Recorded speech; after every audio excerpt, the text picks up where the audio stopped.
necesitamos un molde. No podemos sintetizar DNA in vitro si no tenemos un molde. Pero aunque pudiéramos sintetizar DNA in vitro sin la presencia de un molde, les pregunto, ¿para qué creen que serviría si tuviéramos una enzima que es capaz de pegar nucleótidos, desoxirribonucleótidos en este caso, para formar un polímero llamado DNA? Ese polímero, díganme ustedes, ¿qué piensan de él? Voy a reformular la pregunta. Imaginen que tengo una enzima que es capaz de pegar desoxirribonucleósidos monofosfato, los puede pegar para formar cadenas tipo DNA. Esa enzima le vamos a dar nucleótidos y va a formar un polímero. Y la pregunta sería, ¿ese polímero creen que sirva para algo?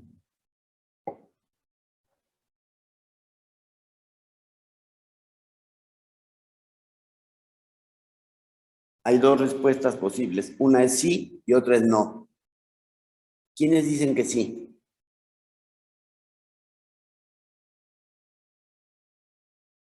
¿Quiénes dicen que no? ¿Quiénes no entendieron la pregunta? Yo no la entendí. Yo tampoco.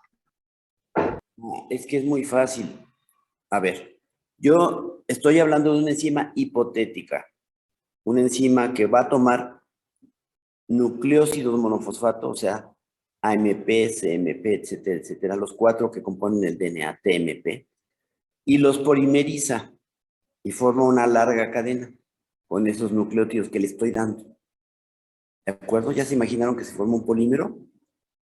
El polímero, evidentemente el polímero se va a hacer con los precursores que estoy dando. Estamos suponiendo que le damos la misma cantidad de los 4 nucleótidos. La pregunta es si creen que ese polímero tiene algún valor biológico, si sirve para algo o no. Vuelvo entonces a preguntar. Primero, ¿se entiende la pregunta? Sí, ahora sí. Bueno, yo sí.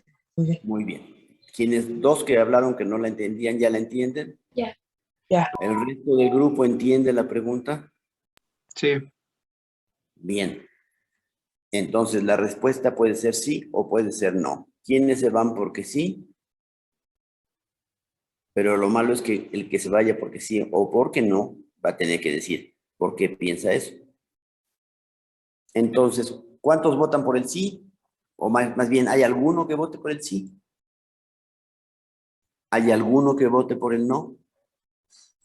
Yo digo que no, porque usted está diciendo nucleósidos y en ese caso pues no tienen el grupo fosfato, No, ¿no? nucleósidos monofosfato. Sí, o sea, un polímero tipo DNA. Les dije que una cadena tipo DNA. Nucleósidos monofosfato, suponiendo que se pudieran pegar y que exista, desde el principio dije que es una enzima hipotética, ¿eh? Es una enzima que tomaría nucleósidos monofosfato y los pegaría y daría polímeros, pues, químicamente idénticos al DNA. No estoy diciendo que esto sea posible, lo que estoy diciendo es que esto es una ficción. Estoy suponiendo que eso puede pasar. Si así pasara, ¿qué valor tendría ese DNA? Ahora sí, contesten. La respuesta primera fue que no, porque faltaba el fosfato, no. Estamos suponiendo que estamos dando nucleósidos monofosfato y que el producto, el polímero, es químicamente idéntico a cualquier DNA. Pues O a yo DNA. diría que sí, tendría como un valor. Ajá. Muy bien. Por- ¿Alguien dice por qué? Pues porque si es exactamente igual a los demás DNA, va a servir para lo mismo. O sea, va a poder tener las mismas funciones. Aquí sí, como dicen por ahí vulgarmente, como dijiste, va a servir para lo mismo. ¿Sabes cuándo se usa eso? ¿Va a servir para lo mismo? Va a No. servir para nada. Ah, no, pero, o sea, ¿Por qué digo pero que sí. no va a ser? A ver, yo te estoy refutando a ustedes dos. Les digo que no sirve para nada ese polímero hipotético del que estamos hablando. Ahora, piensen por qué.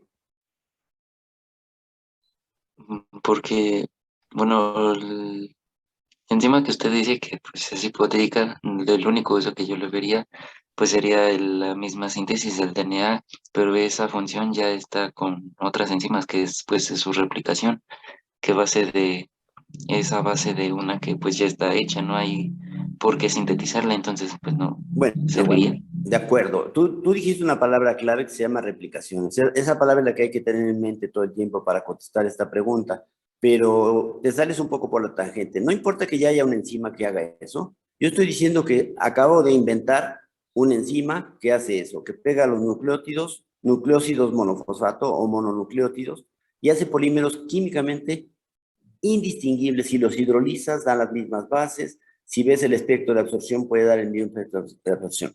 ¿Por qué ese polímero que hiciera esta enzima sintética no sirve para nada? Que es lo que les estoy diciendo. Les pregunté Porque si servía o no y les estoy diciendo que no. Ya porque contestaron que sí, dos personas, y yo les digo que no. ¿Por qué creen que no? no, ¿Será porque se porque puede replicar a sí mismo.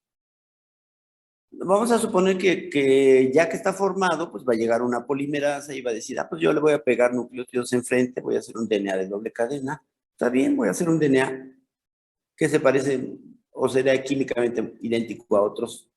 Pero ¿por qué digo que no sirve para nada biológicamente hablando? Porque no ¿Quién se le quería puede, hablar? ¿Por qué? porque no se puede replicar. No, no, suponte que sí se puede replicar, que tenemos las dos cadenas.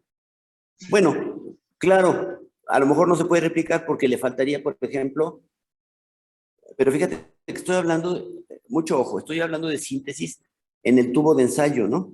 Estoy haciendo el DNA en el tubo de ensayo. Y efectivamente no se va a poder replicar. Entre otras cosas, ¿por qué no se va a poder replicar? Si habláramos de un polímero que quisiéramos que fuera un DNA como de Escherichia coli, ¿por qué no se podría replicar? porque al ser sintético no se encuentra en ningún sistema biológico, ¿no? Y entonces no tiene como que la ingeniería, por así decirlo, necesaria para que pueda llevar a cabo la replicación y otros procesos. Y además, como le decía a mi compañera hace rato, ¿no? Realmente, pues no serviría de nada porque es sintético y no está guardando la información genética, que es su función principal, ¿no? Esa es la clave, esa es la clave.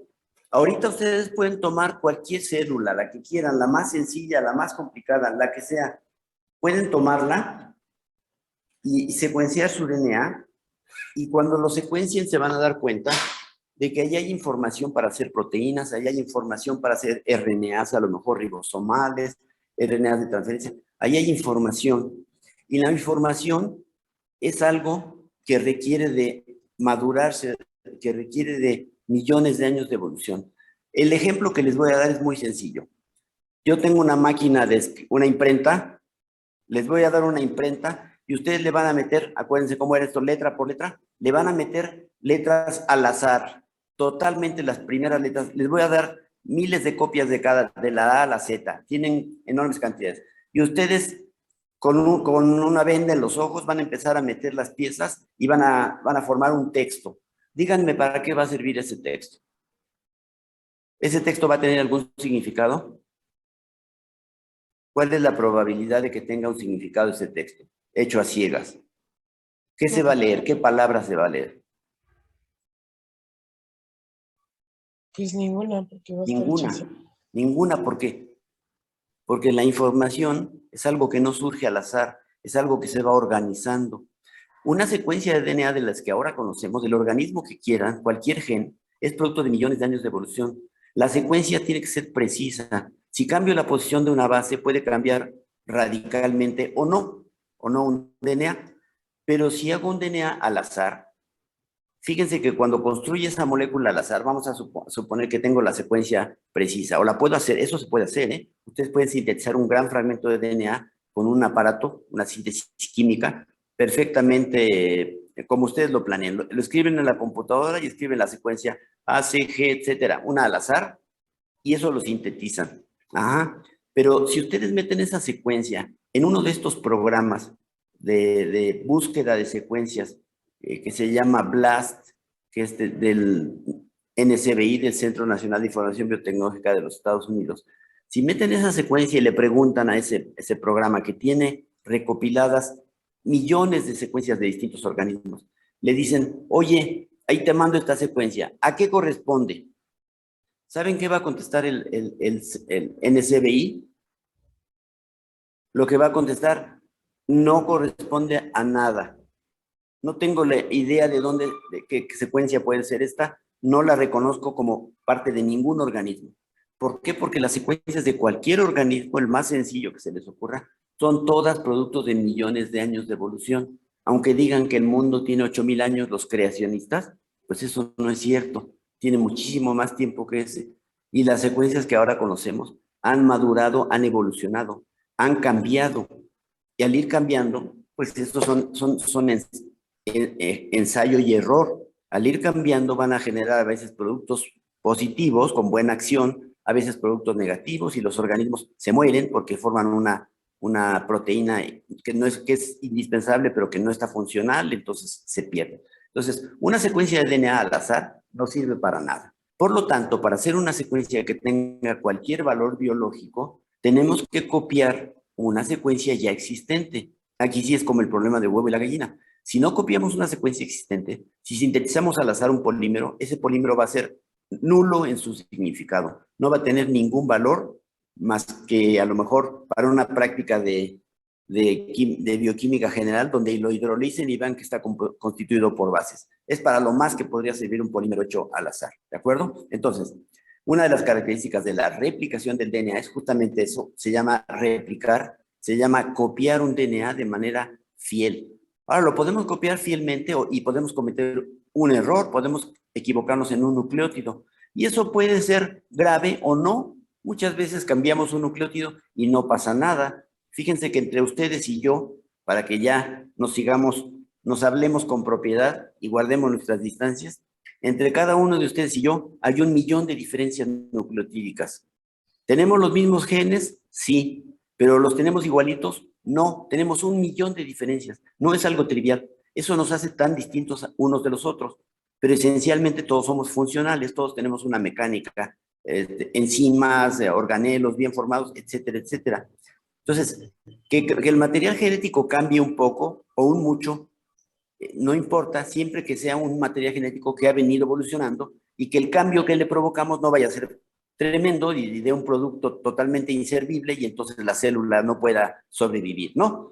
Pero entonces, para hacer DNA necesitamos forzosamente copiar DNA. No podemos hacerlo sin un molde. Eso es algo totalmente sin sentido. Copiar un DNA a partir de nucleótidos al azar, simplemente no se puede.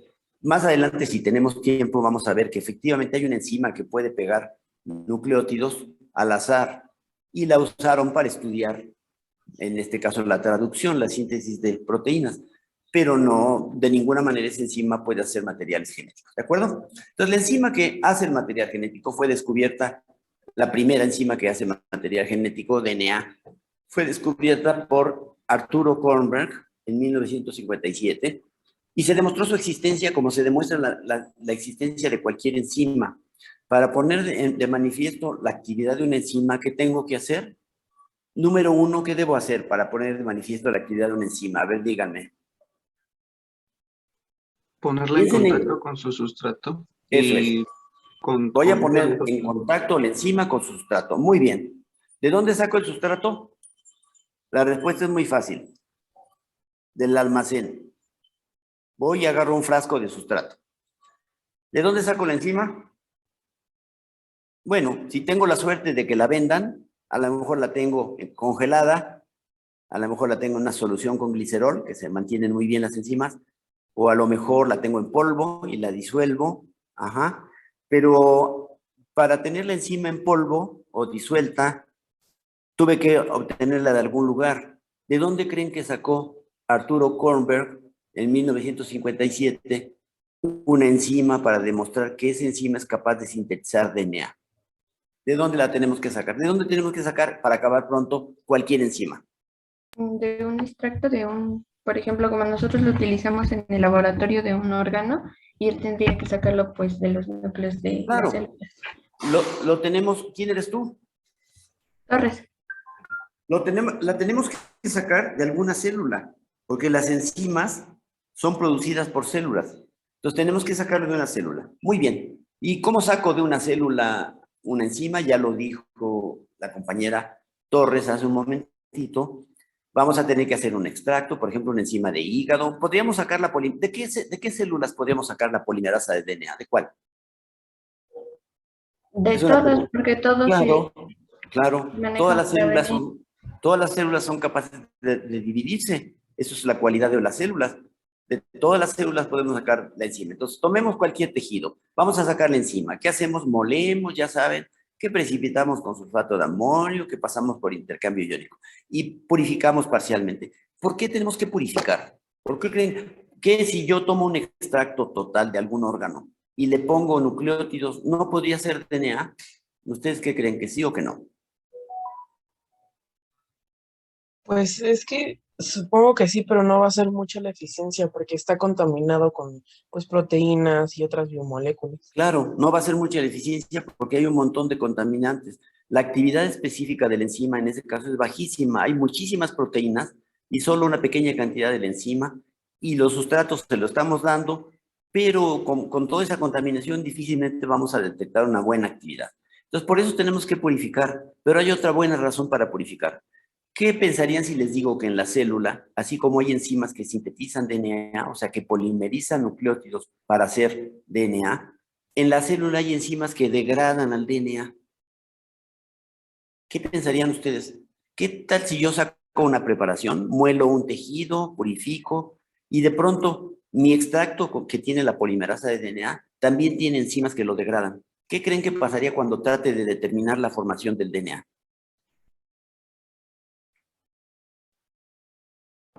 ya, ya va a estar degradado. Pues claro que si me preguntan, ¿hubo síntesis? Sí, sí hubo, pero inmediatamente que se sintetizó, lo degradaron las enzimas que lo degradan. O sea que no voy a ser capaz. Hagan de cuenta que si yo quiero demostrar que unos albañiles construyeron una barda, ¿de acuerdo? Y llegan los albañiles al lugar, siempre pongo el ejemplo de los albañiles porque se presta mucho a muchas cosas de biología. Los albañiles llegan al lugar y empiezan a hacer la barda, pero otros albañiles que contrató mi vecino, que no quiere que construya la barda, están tirando la barda. Entonces, cuando yo llego no encuentro nada de barda. ¿Significa que nunca se hizo la barda? Pues no. Probablemente significa que la barda se hizo, pero que alguien la destruyó.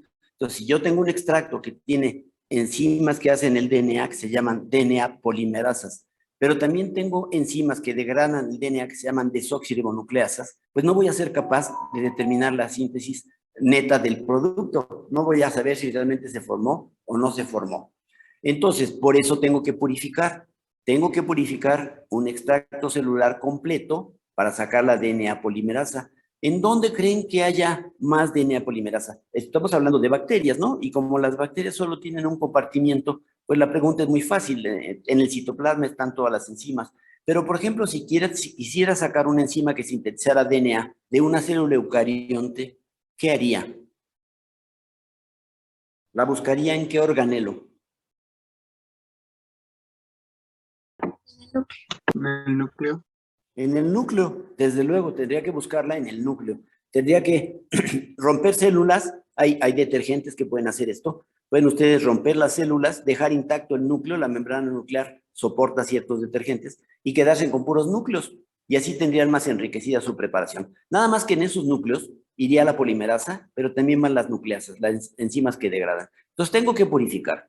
Y entonces lo que hizo Arthur Kornberg fue tomar Escherichia coli, la rompió, hizo un molido de Escherichia coli, se quedó con el sobrenadante y allí buscó a la polimerasa. Pero desde luego, primero lo fraccionó. ¿Se acuerdan lo que es fraccionar? Someter a un tratamiento con alguna sal, después pasar por cromatografía de intercambio iónico, pasar por Cefadex, que tamiza las moléculas, etcétera, etcétera, hasta encontrar un extracto. Y entonces tenía que poner en contacto los distintos extractos que va obteniendo ¿con qué? A ver, entonces ahora sí vamos a imaginar una síntesis de DNA.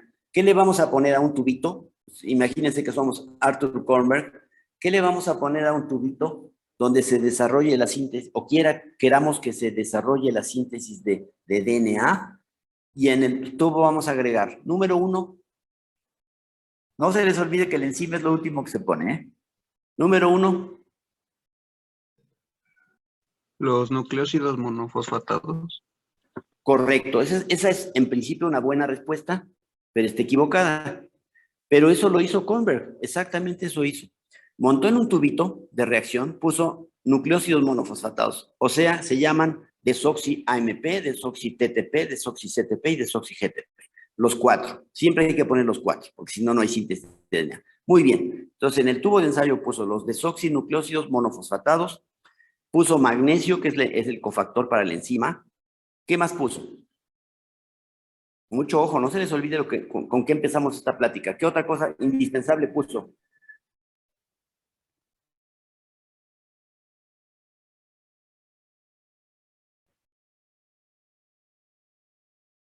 Acuérdense de lo que dijimos al empezar. ¿Cuál es un ingrediente indispensable para hacer DNA? Para sintetizar DNA, ¿cuál es? Otro DNA. DNA. Otro DNA, por supuesto. Se llama DNA molde. Entonces, el DNA molde es el que se va a copiar. Es indispensable, si no la enzima no va a trabajar. Entonces pongo en el tubito desoxinucleósidos monofosfato, magnesio, pongo un molde de DNA, pues ya tengo todo lo necesario, ¿no? ¿Qué me falta? Pues la enzima, ¿no? La enzima. Entonces, lo último que pongo es la enzima. Pero aquí la cosa se complica un poco, porque pongo la enzima y no sé dónde está la enzima. Todavía estoy extrayéndola, estoy haciendo extractos, distintas precipitaciones, separación por columnas, etcétera.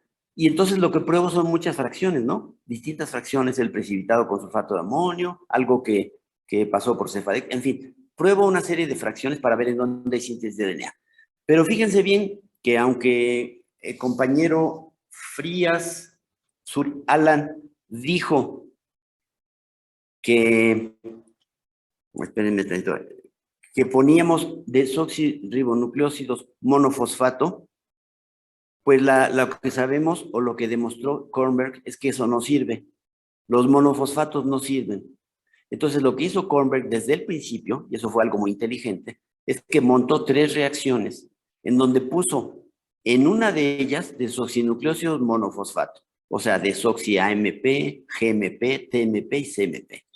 En otro tubito puso nucleósidos difosfato, o sea, desoxi-ADP, desoxi-TDP, desoxi-CDP y ¿cuál me falta? GDP. Y en el tercer tubo puso desoxi-ATP, o sea, trifosfatos.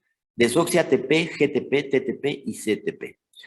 Lo que él encontró, después de probar en esos 3 tubitos, pero imagínense que este experimento lo vamos a multiplicar por muchos más tubos. ¿Por qué? Porque tengo 3 tubos, en donde en todos ellos pongo DNA molde. En todos ellos voy a poner magnesio, en todos ellos voy a poner, bueno, en cada tubo voy a poner en uno desoxinucleósidos monofosfato, en otro desoxinucleósidos difosfato y en otro desoxinucleósidos trifosfato. Y después voy a poner la enzima. En realidad voy a probar varios extractos de enzima a ver cuál tiene la mayor actividad. Ajá. Y entonces, lo que él observó es que solamente había síntesis de DNA en el tubo que tenía desoxirribonucleósidos trifosfato.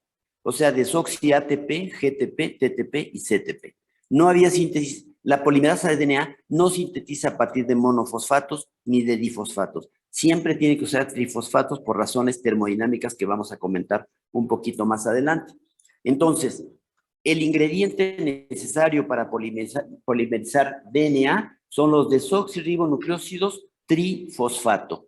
Lo mismo es cierto, por cierto, ya que hablamos de esto, para hacer RNA. Para hacer RNA se requiere ribonucleósidos también trifosfato. Ya saben, de uracilo, de adenina, guanina y citosina. Bueno, entonces, eso es de lo primero que encontró Kornberg, que usando el extracto adecuado podía determinar la formación de producto, de DNA en este caso, pues, pero en aquel tubo que contuviera desoxirribonucleósidos trifosfato exclusivamente.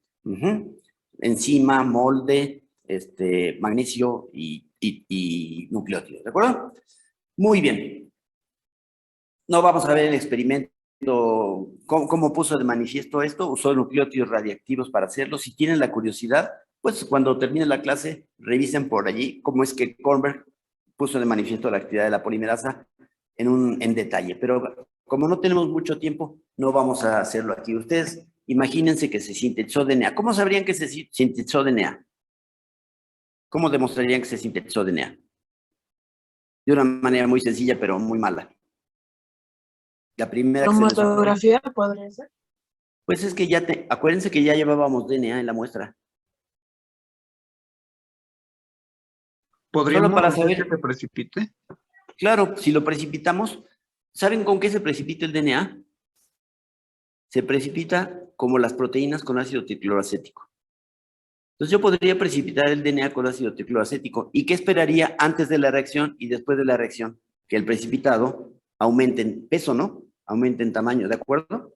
Si después de la síntesis tengo mayor cantidad de peso de DNA precipitado con tricloroacético, significa que hubo verdaderamente síntesis. Bueno, no se hace así porque eso es muy poco práctico, es muy difícil estar midiendo, pesando y todo esto. Se hace con nucleótidos radiactivos o se hacía con nucleótidos radiactivos. Ahora se hace más fácil, por ejemplo, en la PCR. ¿Ustedes han visto alguna PCR? ¿No? ¿No les ha tocado eso todavía?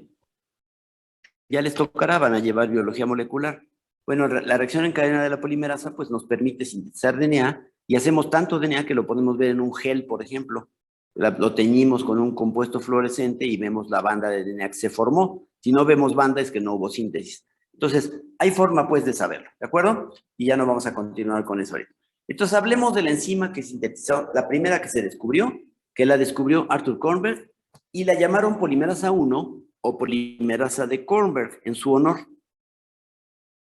Se encontró con lo siguiente. La polimerasa 1 necesita los 4 desoxirribonucleósidos trifosfato. Acuérdense, no sirven los difosfato, no sirven los monofosfato, exclusivamente los trifosfato, para cualquier polimerasa, para esta que es de DNA, pero también para las de RNA. Ahora, se requiere un molde, o sea, DNA, y un iniciador. Ahorita vamos a ver lo que es un iniciador.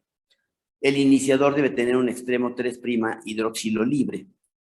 Y la replicación ocurre en el sentido 5', 3'. Ahorita vamos a desenmarañar qué quiere decir todo esto, a explicar lo que significa todo esto. Más características de la polimerasa 1. Es una enzima muy especial. Los nucleótidos son agregados uno por uno en el extremo 3' de la hebra, correcto. Por eso va de 5' a 3'. ¿Qué más? La enzima cataliza 20 ciclos de polimerización antes de que la nueva hebra se disocie del molde. Ahora, fíjense, entonces, esta enzima empieza a pegar nucleótidos, empieza a copiar una cadena, pero solamente pega 20. Pega 20 y luego se desprende. Dice, pues ya me voy, ya me cansé. Pega 20 nucleótidos. Entonces, como es la primera enzima que se descubrió, todo el mundo dijo, esta es la enzima que sintetiza el DNA en las células. Ya todo el mundo estaba muy contento. Pero eso de que nada más pegaba 20 nucleótidos y se retiraba, como que no es muy compatible con que una enzima trabaje en una célula pegando 20 nucleótidos y luego se desprenda. Suena raro, ¿no? Si, por ejemplo, un genoma tan sencillito como el de un micoplasma, que es de los genomas más pequeños que hay, celulares, un micoplasma, tiene 500,000 de nucleótidos, calcúlese cuánto tiempo se tardaría la enzima. Si pega 20 y luego se despega, pega 20, luego regresa y pega 20, se despega, regresa, pega 20, se despega. Tardaría muchísimo tiempo en replicarse un DNA. Entonces, eso es de entrada un poco raro. Vamos a ver más adelante que esta no es la enzima principal de síntesis de DNA, aunque fue la primera en descubrirse, ¿de acuerdo? Sin embargo, es una enzima muy, muy importante, es indispensable para la síntesis de DNA, pero no es la que hace la mayoría del trabajo. Solo hace pequeños trabajitos por ahí. Pequeños, pero muy importantes, desde luego. Vamos. Estos 20 ciclos, cuando hablamos de polimerasas, existe la palabra procesividad. Hay polimerasas que pueden pegar 20 nucleótidos y se desprenden del DNA, como esta, polimerasa 1. Esa es una procesividad realmente baja. Ahí dice que moderada, pero yo lo considero una procesividad muy baja. En cambio, hay enzimas que pueden pegar 1,000,000 de nucleótidos y no despegarse, sino hasta que pegan aproximadamente 1,000,000 de nucleótidos. Eso, evidentemente, es una procesividad elevada o alta, ¿correcto? Esas son las enzimas que se nos antoja que serían las responsables de sintetizar el DNA celular, ¿no? Porque teniendo millones de nucleótidos, una enzima que pegue 1,000,000 y se desprenda, bueno, regresa y tiene que trabajar como 4 veces, si son 4 millones, suena razonable. Bueno, entonces, esta enzima de la que estamos hablando no es el caso. Tiene una procesividad muy reducida, solo pega como 20 nucleótidos y se desprende. La enzima, nada más para dar un dato, es una cadena polipeptídica, pues es muy sencillita, tiene 928 aminoácidos, lo que equivale a 109,000 daltones, ese es su peso molecular. Pero además de la actividad de polimerasa 5'3', tiene otras actividades. Fíjense bien. A ver, si les digo que todas las enzimas catalizan reacciones reversibles, lo que ya les he repetido un montón de veces, todas las enzimas hacen reacciones reversibles.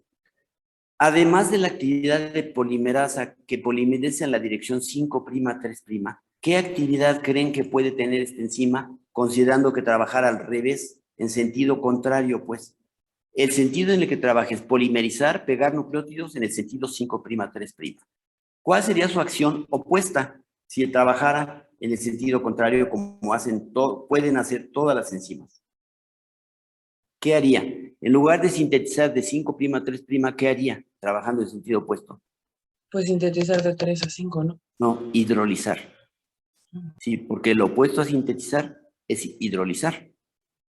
Entonces, si polimeriza de 5'3', esperaríamos que también pueda, como cualquier enzima, hacer la reacción opuesta, y lo opuesto a polimerizar es hidrolizar, y ella iría hidrolizando nucleótido por nucleótido de 3' a 5'.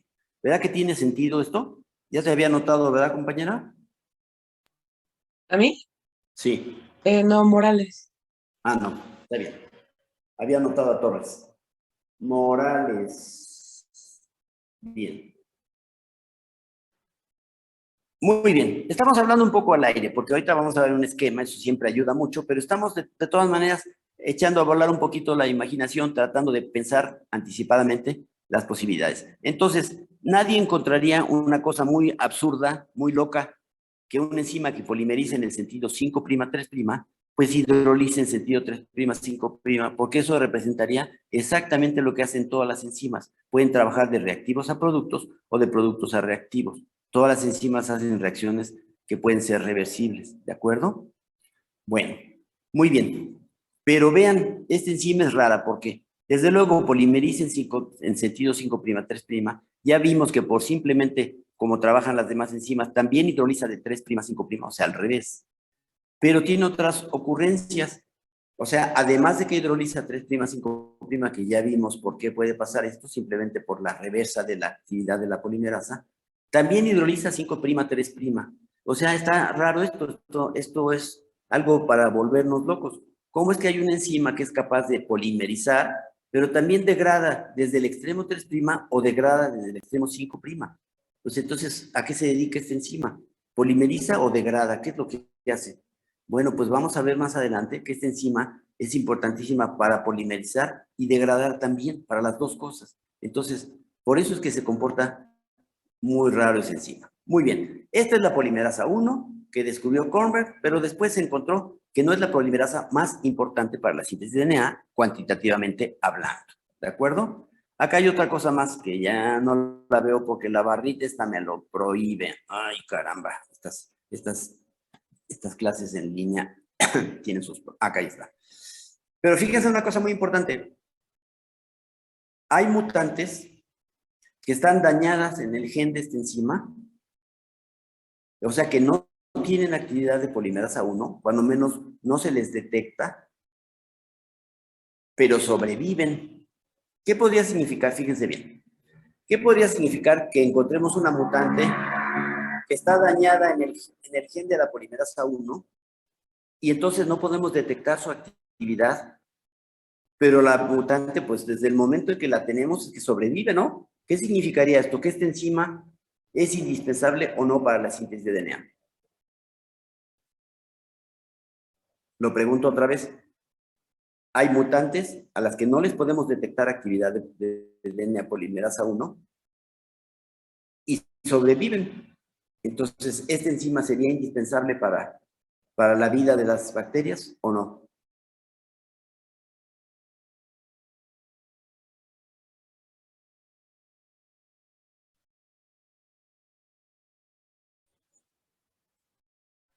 De acuerdo a esa lógica, no sería indispensable. Entonces, en su momento, este investigador, Kearns, ¿ya se acuerdan de él? El mismo que hizo el experimento para el origen de replicación, John Kearns.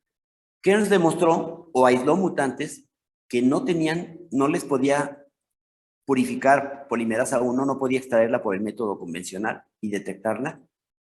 Y por lo tanto, pues él pensó que esta no era la enzima más importante para hacer el DNA, ni siquiera era importante porque las bacterias, aunque estaban mutadas, podrían sobrevivir. Lo que después se encontró es que no es exactamente que no sinteticen nada de polimerasa. Esas mutantes tienen un daño en el DNA que hace que la enzima que codifican esté alterada en su secuencia de aminoácidos. Y entonces trabaja muy poquito, trabaja a muy baja velocidad. Hay una pequeñísima cantidad de actividad. En su momento, cuando Kearns trató de detectar esa actividad, no la pudo detectar, pero no significa que no había. Había una cantidad mínima de esa enzima activa, porque esa enzima sabemos ahora que es absolutamente indispensable para la síntesis de DNA. No podemos tener síntesis de DNA si no está esa enzima. No le hace que pegue nada más 20 nucleótidos y luego diga, yo ya me voy. No importa. No le hace que degrade 3', 5' y 5', 3'. Esa enzima es indispensable para la vida de la bacteria y su equivalente es indispensable para la vida de cualquier célula. Pero una cosa que vieron en esas mutantes es que esas mutantes eran muy sensibles a la luz ultravioleta. Eso indicó que probablemente la polimerasa 1 tendría un papel importante en reparar los daños que provoca la luz ultravioleta. Sabemos que la luz ultravioleta mata a las bacterias, pero también las muta. Entonces, si irradio masivamente un cultivo de bacterias con luz ultravioleta, pues lo voy a matar. Pero si lo irradio no tan masivamente, algunas bacterias pueden sobrevivir. Y las que sobreviven es porque repararon los daños que provoca la luz ultravioleta. Y esta enzima, la polimerasa 1, es muy importante para reparar los daños que provoca la luz ultravioleta. Ya tendrán la oportunidad en el curso de genética de revisar cómo es que se reparan los daños que provoca la luz ultravioleta. No va a ser esto que revisemos aquí. Muy bien, pues ya vimos todo el perfil de la polimerasa 1, ya vimos todo lo que hace o lo que no hace. Aparentemente no es la enzima más importante para la síntesis de DNA porque solamente pega 20 nucleótidos y porque tenemos bacterias que casi no tienen actividad, pero están vivitas y diríamos flageleando, ¿no? Vivitas y coleando. Bueno, pues vamos a ver si hay otras polimerasas o qué pasa. Vamos a ver cómo trabaja la polimerasa 1, pero en realidad vamos a ver cómo trabaja cualquier polimerasa de DNA. Aquí está el esquema. Fíjense muy bien cómo está. Tenemos una cadena aquí que va de arriba hacia abajo en el sentido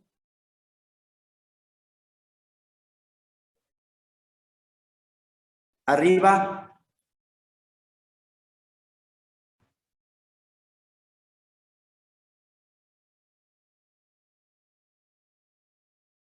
¿ya se me durmieron?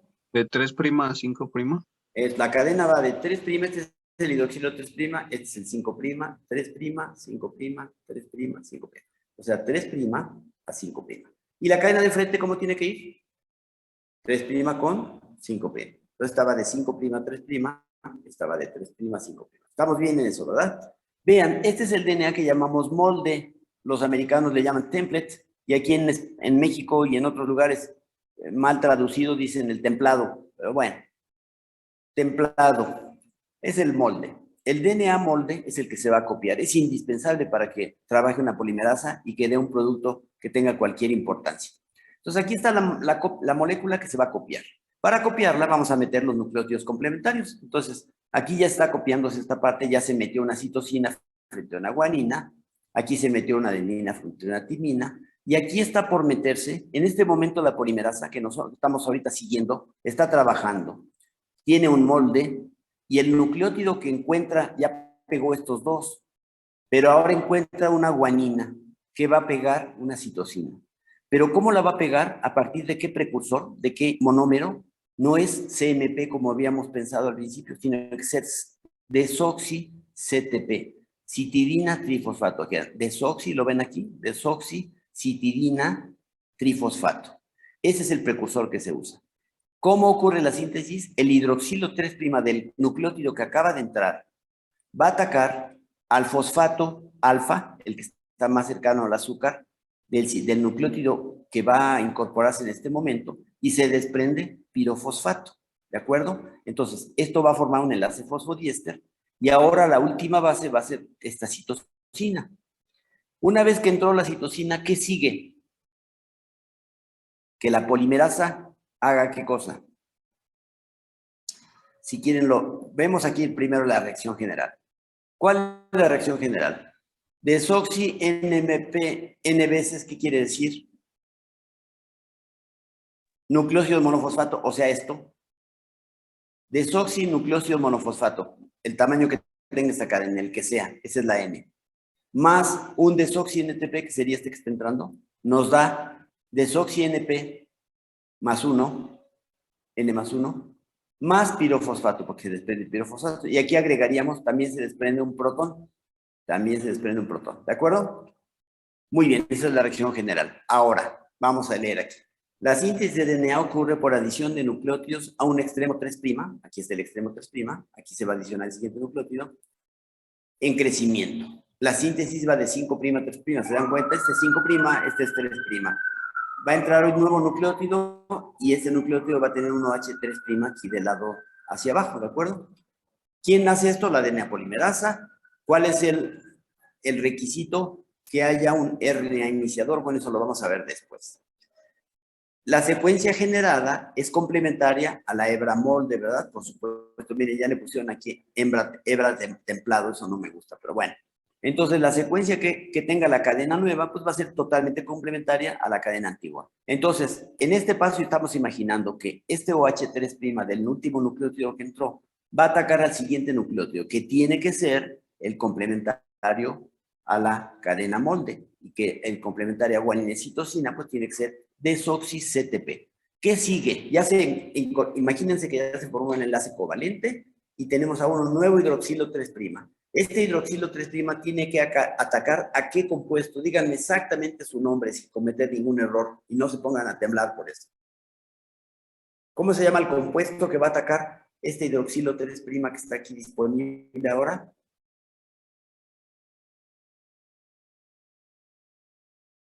Se llama, ahí dice.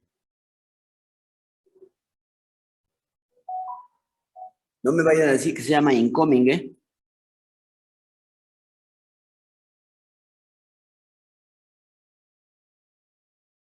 ¿Cómo se llama el compuesto que tiene que entrar ahí? Desoxirribonucleósido trifosfato. Sí, desoxi-ATP. ¿De acuerdo? Desoxiadenosina trifosfato. ¿Qué le vas a pasar a ese desoxi-ATP? Que este OH lo va a atacar en su fosfato más interno, imaginemos que está aquí, se va a desprender otra vez pirofosfato, y ahora aquí va a haber una timina, miren, desoxi.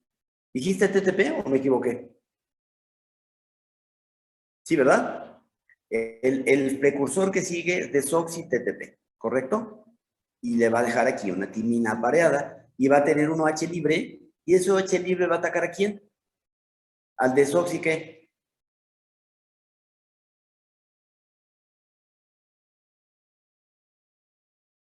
No se tarden tanto.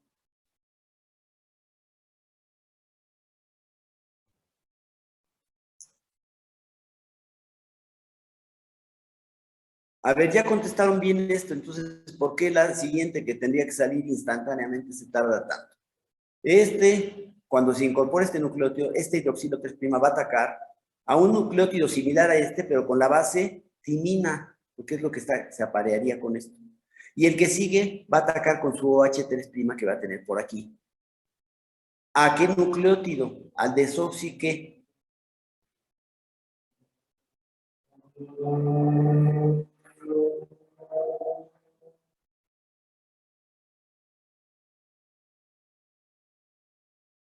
Es que así no avanzamos si no hablan. No me digan que es una pregunta difícil. ¿Es al mismo, al desoxirribonucleósido ATP? ATP, claro. Aquí, atacaría un desoxi-TTP porque es la complementaria. Luego lo que entraría sería un desoxi-ATP porque adenina es complementaria a timina. Y así nos vamos a ir siguiendo.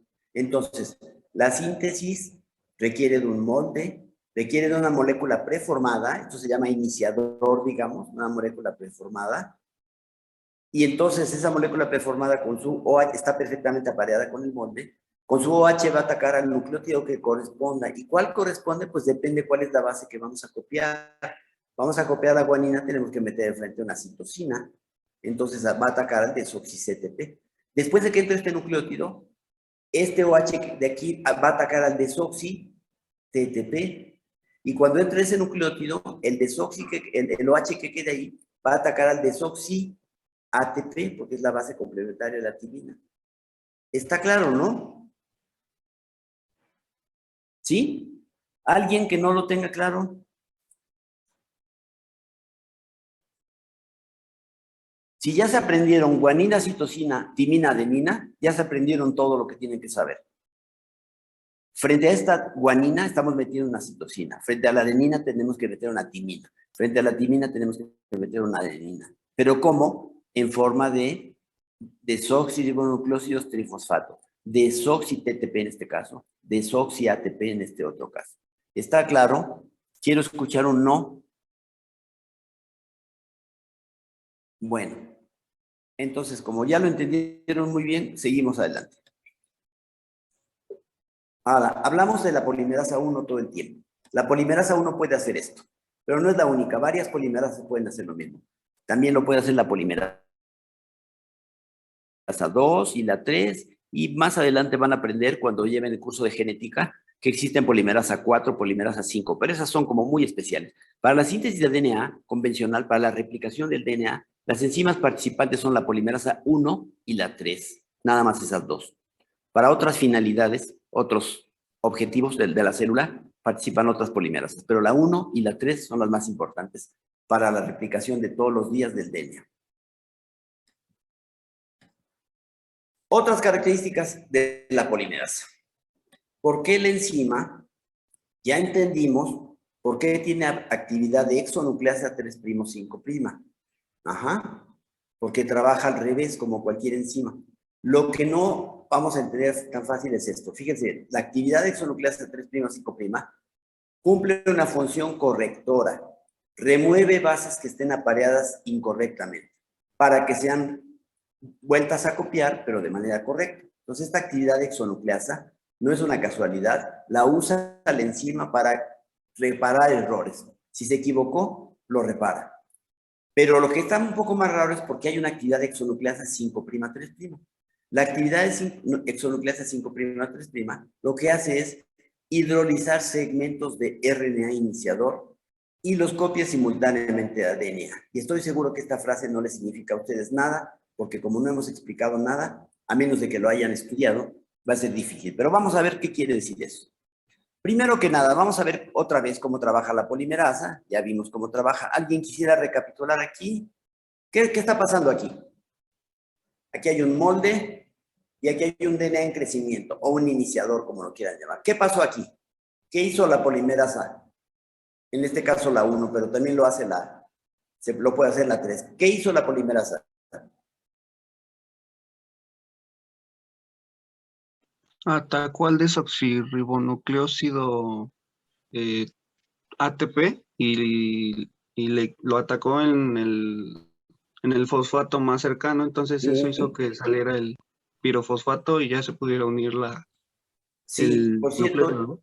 sí, así es. Ya que dices eso, déjame regresarme, porque no les expliqué. Acuérdense que toda síntesis biológica, toda formación de enlaces requiere energía. ¿Por qué se usan los trifosfatos? ¿Por qué no se usan monofosfato o difosfato? Fíjense por qué. Cuando se ataca un trifosfato, en el fosfato que se llama alfa, el más cercano al azúcar, se desprende pirofosfato. ¿Y se acuerdan que este es un compuesto de alta energía, el pirofosfato? Es un compuesto de alta energía de la familia de los pirofosfatos, ¿verdad? Ya sería mucho que se equivocaran. El pirofosfato es un compuesto de alta energía de la familia de los pirofosfatos. ¿Y qué sucede cuando se hidroliza? Pierde un fosfato. Sí, quedan dos fosfatos, pero ¿qué otra cosa sucede? Libera esa energía Se libera la energía, exacto.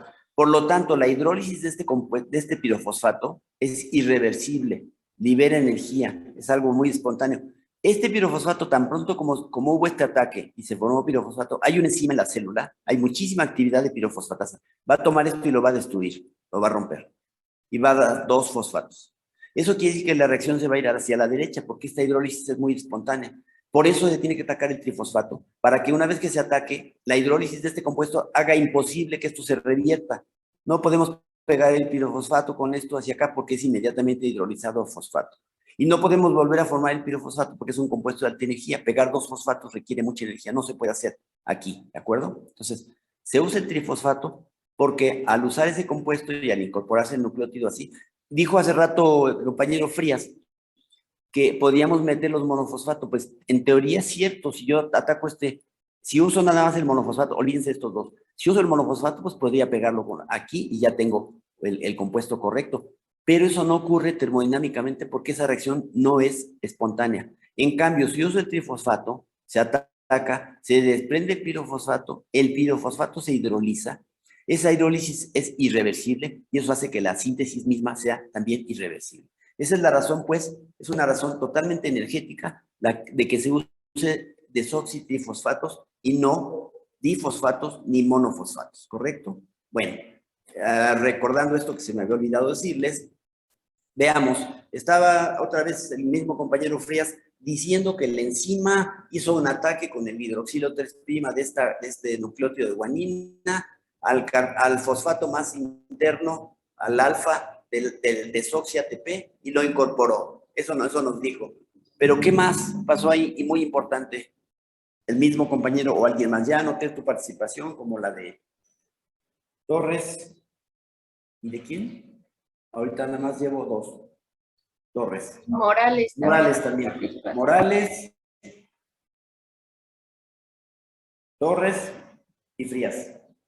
Ya anotado ahí. ¿Qué notan ahí? ¿Alguien más?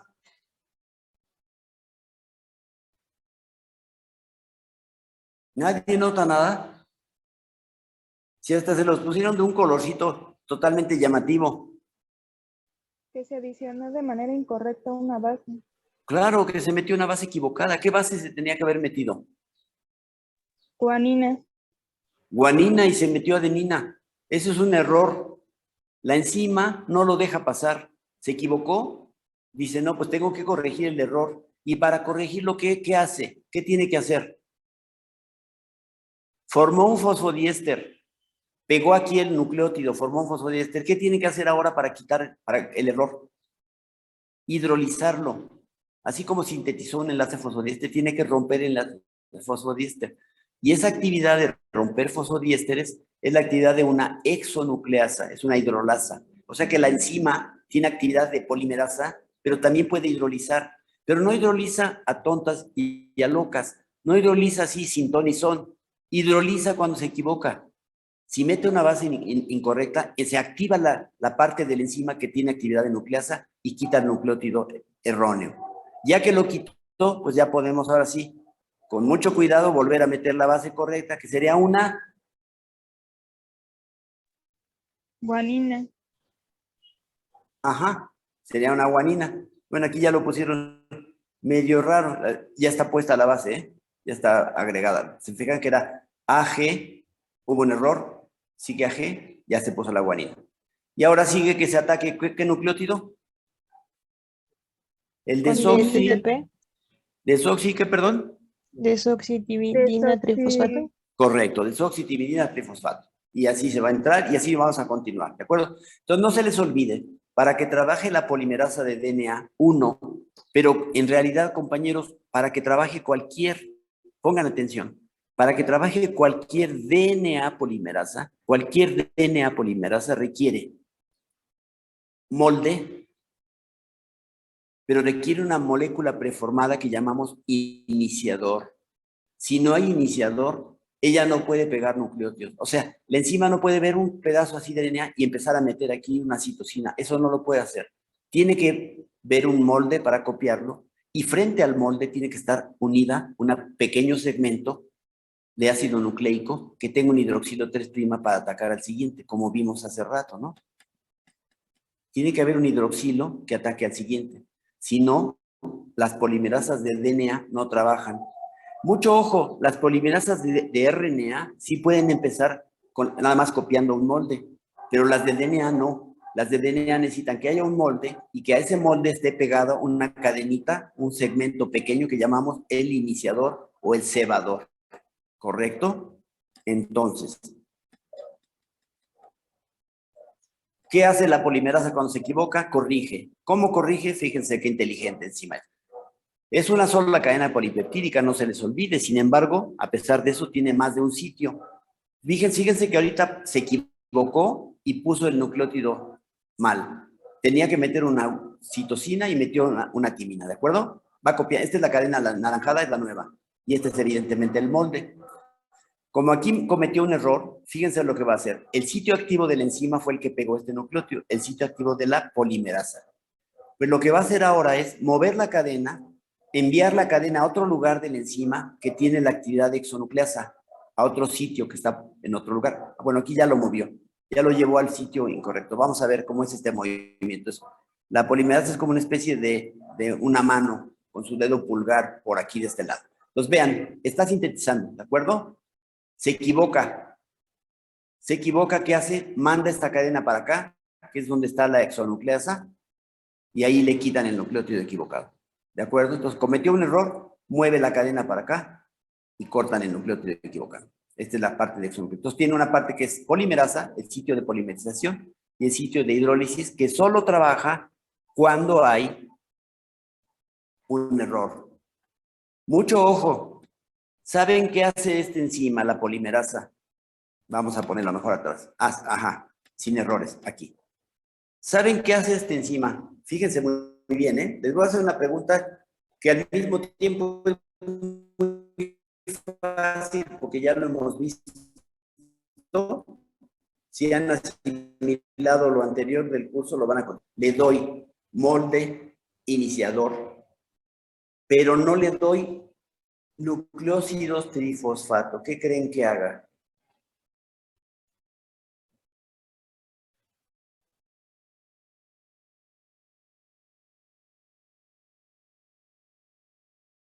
¿Está clara la pregunta? Si le doy a la polimerasa un molde y un iniciador y nucleósidos trifosfato, pues los va agregando complementariamente. Timina aquí, adenina acá, etcétera, etcétera.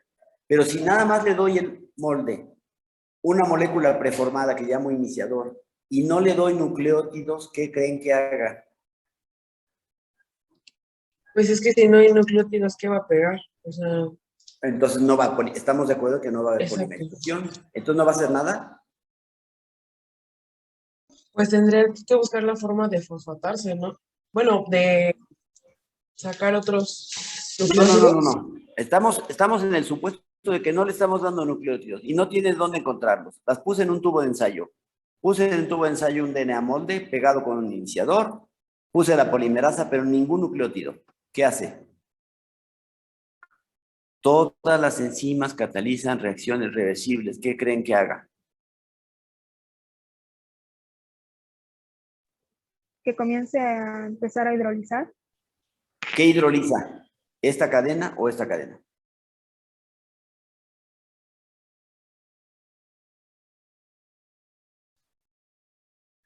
La que va de 3 de 5, ¿no?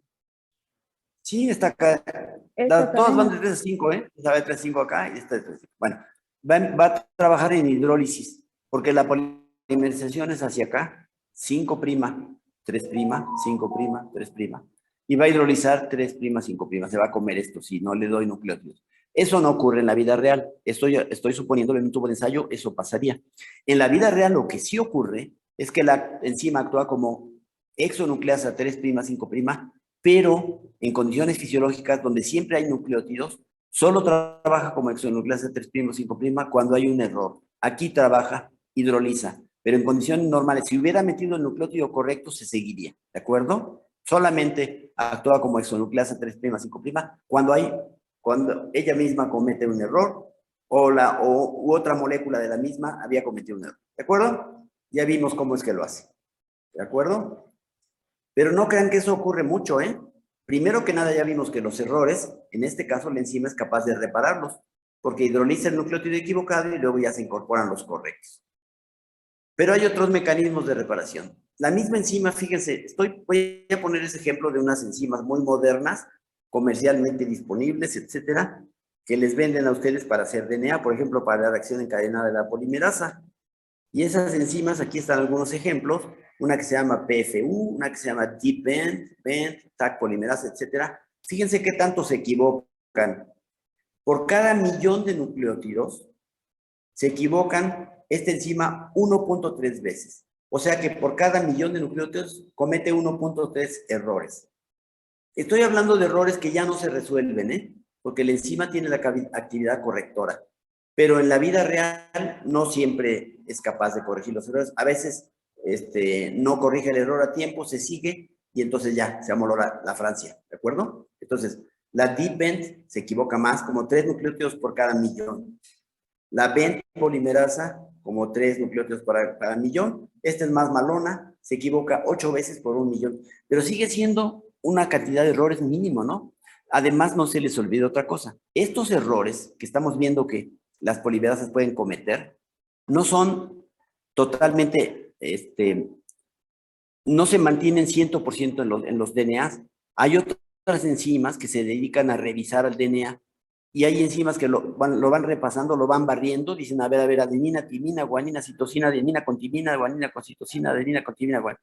Así, y cuando dicen adenina con citosina, caray, no, aquí hay un error. Allí hay sistemas reparadores que corrigen. Lo que estamos diciendo es que esta enzima, la polimerasa, corrige inmediatamente después que cometió el error.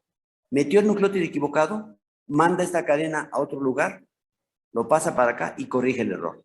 Si el error persiste, si no se corrigiera, más adelante habría enzimas que ya en el DNA dúplex completo, terminado, podrían llegar y reparar. Esas cosas las van a ver más adelante. Entonces vamos bien con la polimerasa 1. Ahora vamos a entender otra cosa rara. Ya entendemos por qué esta enzima que se dedica a polimerizar, de pronto se le ocurre hidrolizar. Vimos que se le ocurre hidrolizar, pero solo cuando se equivoca. Entonces eso tiene sentido. Pero ¿por qué esta enzima tendría que degradar DNA del 5' al 3'? Desde aquí, fíjense, desde 5' a 3'. Eso está más raro. ¿Cómo es que una enzima se dedica a polimerizar el DNA y tiene una actividad exonucleasa 3', 5'? Ya entendimos porque es para corregir, eso es algo bueno para la célula. Pero ¿cómo es que esa enzima también degrada de 5' a 3', así esta cadena? Vamos a tratar de entender por qué. Primero les voy a decir cómo es esa actividad, a ver si se entiende. Aquí está. Vean. Vamos a imaginar que este es un DNA y enfrente tiene otras 2 cadenas de DNA. Este esquema no está muy bien hecho, a pesar de que... sí, no lo hice yo, no lo hice yo. Bueno, hay un pequeño error en este esquema. Pues sí, hay un pequeño error en este esquema. Yo no sé si lo puedo reparar o no. Voy a llevar como el error, pero del error de la diapo. Denme un momentito, porque es que luego se entiende las cosas mal. No son el verdadero espíritu que tienen que tener las cosas. Ahí hice una rayita. Esa la voy a mover para acá. Ahí está. A ver si ya se ve mejor. Ya está mejor.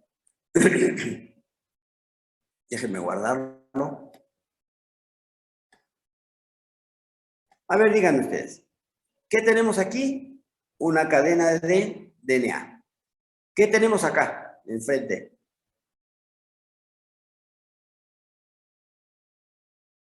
Dos cadenas de DNA. ¿Por qué son dos? Porque una es esta, un pedazo, y otro pedazo, ¿sí o no? ¿Qué es lo que falta para que esta cadena esté como la de abajo?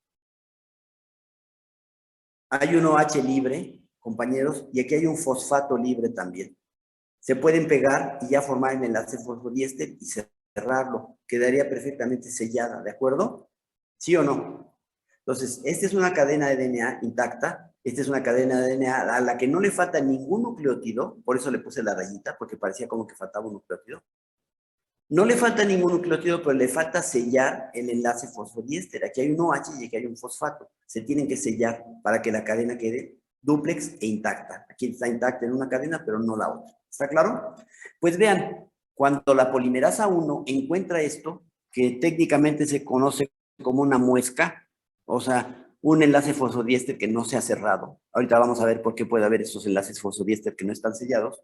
Cuando la enzima polimerasa 1 encuentra esto, lo que hace es degradar desde donde está esta muesca, se come este DNA, lo hidroliza. ¿En qué sentido vamos? De aquí para acá. ¿Cuál es ese sentido? Fíjense lo que hay acá. El sentido es... ¿Qué sentido? 5-3. 5,3'. Entonces, estamos hablando de por qué la polimerasa no puede tener actividad de exonucleasa 5'3', como sería este, ¿de acuerdo? Les recuerdo que las polimerasas, todas las polimerasas que se conocen, todas las de DNA, de RNA, no importa, polimerizan siempre en sentido 5'3'. No usan otro sentido, siempre 5'3'. Pero aquí estamos hablando de exonucleasa. Y esto es una exonucleasa 5'3', se los va comiendo. Y vean lo que hace. La enzima como que tiene, como que podríamos decir que tiene, como que dos sitios activos. Uno que va comiéndose esto. La enzima está aquí aplastada en el DNA, está sentada en este DNA, ¿no? Está unida. Y un sitio activo se empieza a comer esto. Y el otro sitio activo empieza a pegar aquí nucleótidos, como si fuera una polimerasa normal, a pegarlos. ¿Cuál es el resultado? Que estos desaparecen. Y aquí se van pegando otros. Se sustituye este fragmento por un nuevo fragmento. Fíjense, primero va a actuar aquí como una exonucleasa. Va a degradar todos estos. ¿Lo ven? Y después va a pegar aquí, esto casi simultáneo, o sea, una parte de la enzima va degradando, la otra va pegando aquí nucleótidos y ya los pegó. Esta raya roja es una cadena nueva que se hizo después de que se destruyó esta parte. El resultado final es que si teníamos una muesca en este lugar, la enzima que avanzó y que sustituyó este pedazo de DNA por uno nuevo, ahora tiene otra muesca, porque la enzima es incapaz, esta enzima, la polimerasa 1, es incapaz de sellar las muescas. Eso lo hace una enzima que se llama ligasa, y como aquí no tenemos ligasa, lo único que hace la enzima es reconoce una muesca, degrada lo que está desde 5'3' lo que está junto a la muesca, y al mismo tiempo sustituye polimerizando del extremo 3' y rellenando lo que está ella misma quitando. Esto que quitó lo rellena con material nuevo, ¿de acuerdo? Pero deja todavía una muesca. La muesca estaba aquí y ahora la muesca está acá. Díganme ustedes, ¿cuál fue la ganancia? ¿Hubo alguna ganancia? Pues técnicamente no, porque teníamos una muesca aquí, estaba incompleto el DNA, le faltaba sellarse, y aquí sigue sin sellarse. ¿Cuál es la ganancia? Ah, bueno, les voy a decir cuál es la ganancia. La ganancia es que esta enzima sustituyó este pedazo por uno nuevo. Vamos a ver lo que realmente en la célula in vivo hace esta enzima, la polimerasa 1. Eso lo vamos a ver ya en el esquema completo de replicación y espero que quede claro. Muy bien, entonces déjenme consultar el reloj para ver cómo vamos de tiempo. Quedan 3/4 de hora, muy buenos. ¿Alguna duda hasta aquí? Esto que hace la enzima le llaman traslación de muesca. O sea, la muesca estaba aquí, ahora la muesca está acá. ¿Cuál fue el resultado neto? Muy simple. Este trozo de DNA se sustituyó por este otro, ¿correcto? Pero vamos a ver que en la vida real, en la célula, lo que la enzima va a hacer es hidrolizar trozos de RNA para sustituirlos por trozos de DNA. Porque durante la síntesis de DNA hay pedazos de RNA por aquí metidos. La enzima tiene que degradarlos y cambiarlos por DNA. Porque cuando copiamos un material genético, no podemos permitirnos el lujo de que el DNA lleve pedazos de RNA, ¿verdad? Tiene que ser puro DNA. Entonces, esta enzima lo que hace es quitar trozos de RNA que de manera natural se introdujeron a la cadena y cambiarlos por DNA para que sea puro material DNA. Ya después vendrá una ligasa en acción y sellará esto. Pero por lo pronto sustituimos esto que era RNA, créanmelo, por esto que ahora es DNA. Se va a entender mejor cuando veamos el esquema global de replicación. Muy bien, entonces ya hablamos mucho de la DNA polimerasa 1, porque tiene muchas actividades. De hecho, la que estamos mencionando ahorita, la polimerasa 3, la que vamos a empezar a ver, también tiene actividades de polimerasa, también tiene actividades de exonucleasa 3', 5', porque también corrige errores, afortunadamente corrige errores también.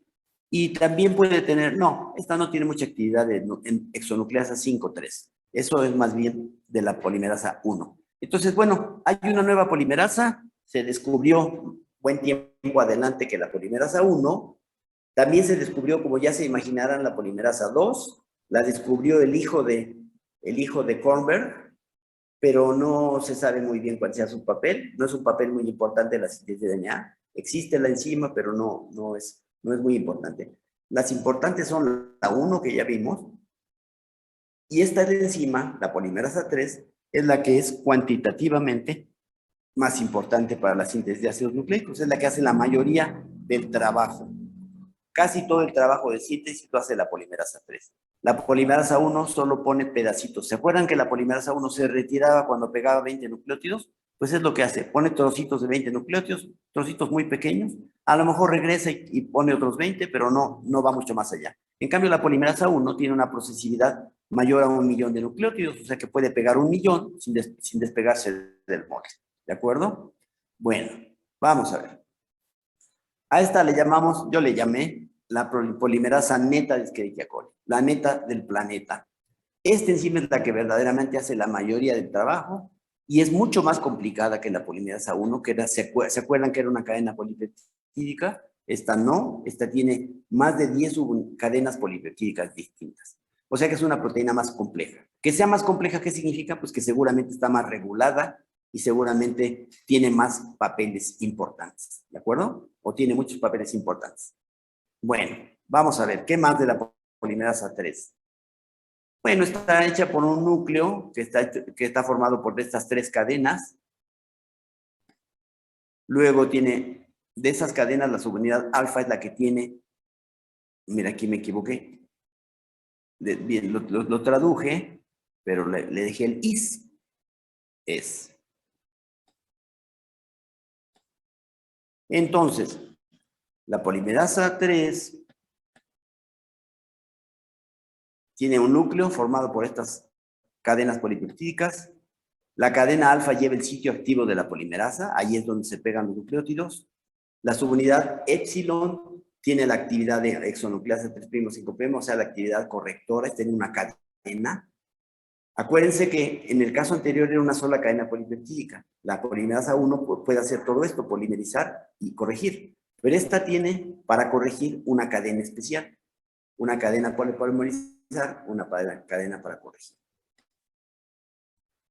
La subunidad teta, que es parte del núcleo, no se sabe bien lo que hace, pues a lo mejor estructura la enzima simplemente.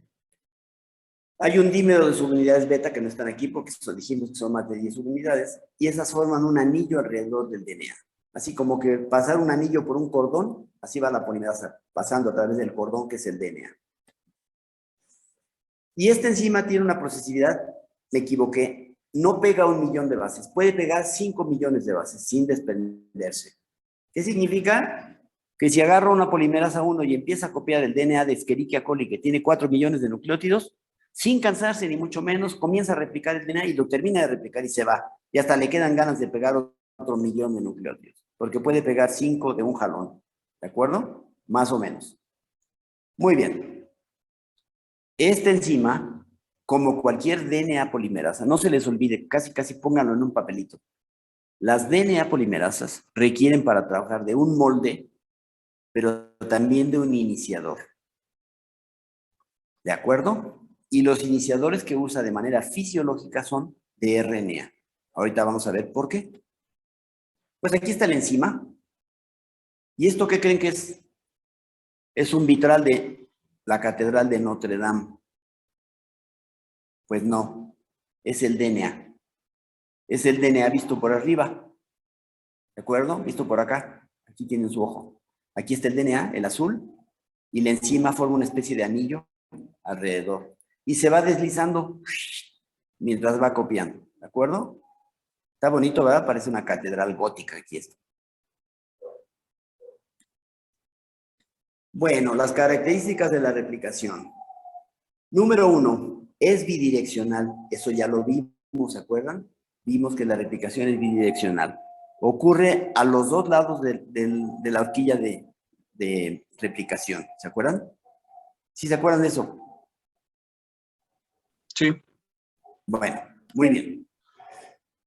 Ahora, la doble hélice debe ser abierta por helicasa, ya las habíamos mencionado. Es enzima que tiene 6 cadenas polipeptídicas, que se une en donde hay hebra doble y sencilla, va abriendo las cadenas, va abriendo la hélice, por eso se llama helicasa. Para hacer eso requiere ATP, lo va hidrolizando mientras abre las cadenas. Hay una cuestión, cuando las cadenas se abren, ¿qué pasa si ustedes toman un lazo, compañeros? Si agarran un lazo y lo abren a la fuerza, ¿qué sucede en las partes del lazo donde todavía está cerrado? ¿Qué le pasa? Se empiezan a tensionar. Se hace bolas, ¿no? Se tensiona, exactamente. Bueno, pues cuando el DNA es abierto por las helicasas, también se crea una tensión. Y para quitar esa tensión, ¿cómo le harían para quitar esa bola que se forme en el lazo cuando abrieron las cadenas? ¿Qué tendrían que hacer para quitar la bola? Cerrar las cadenas.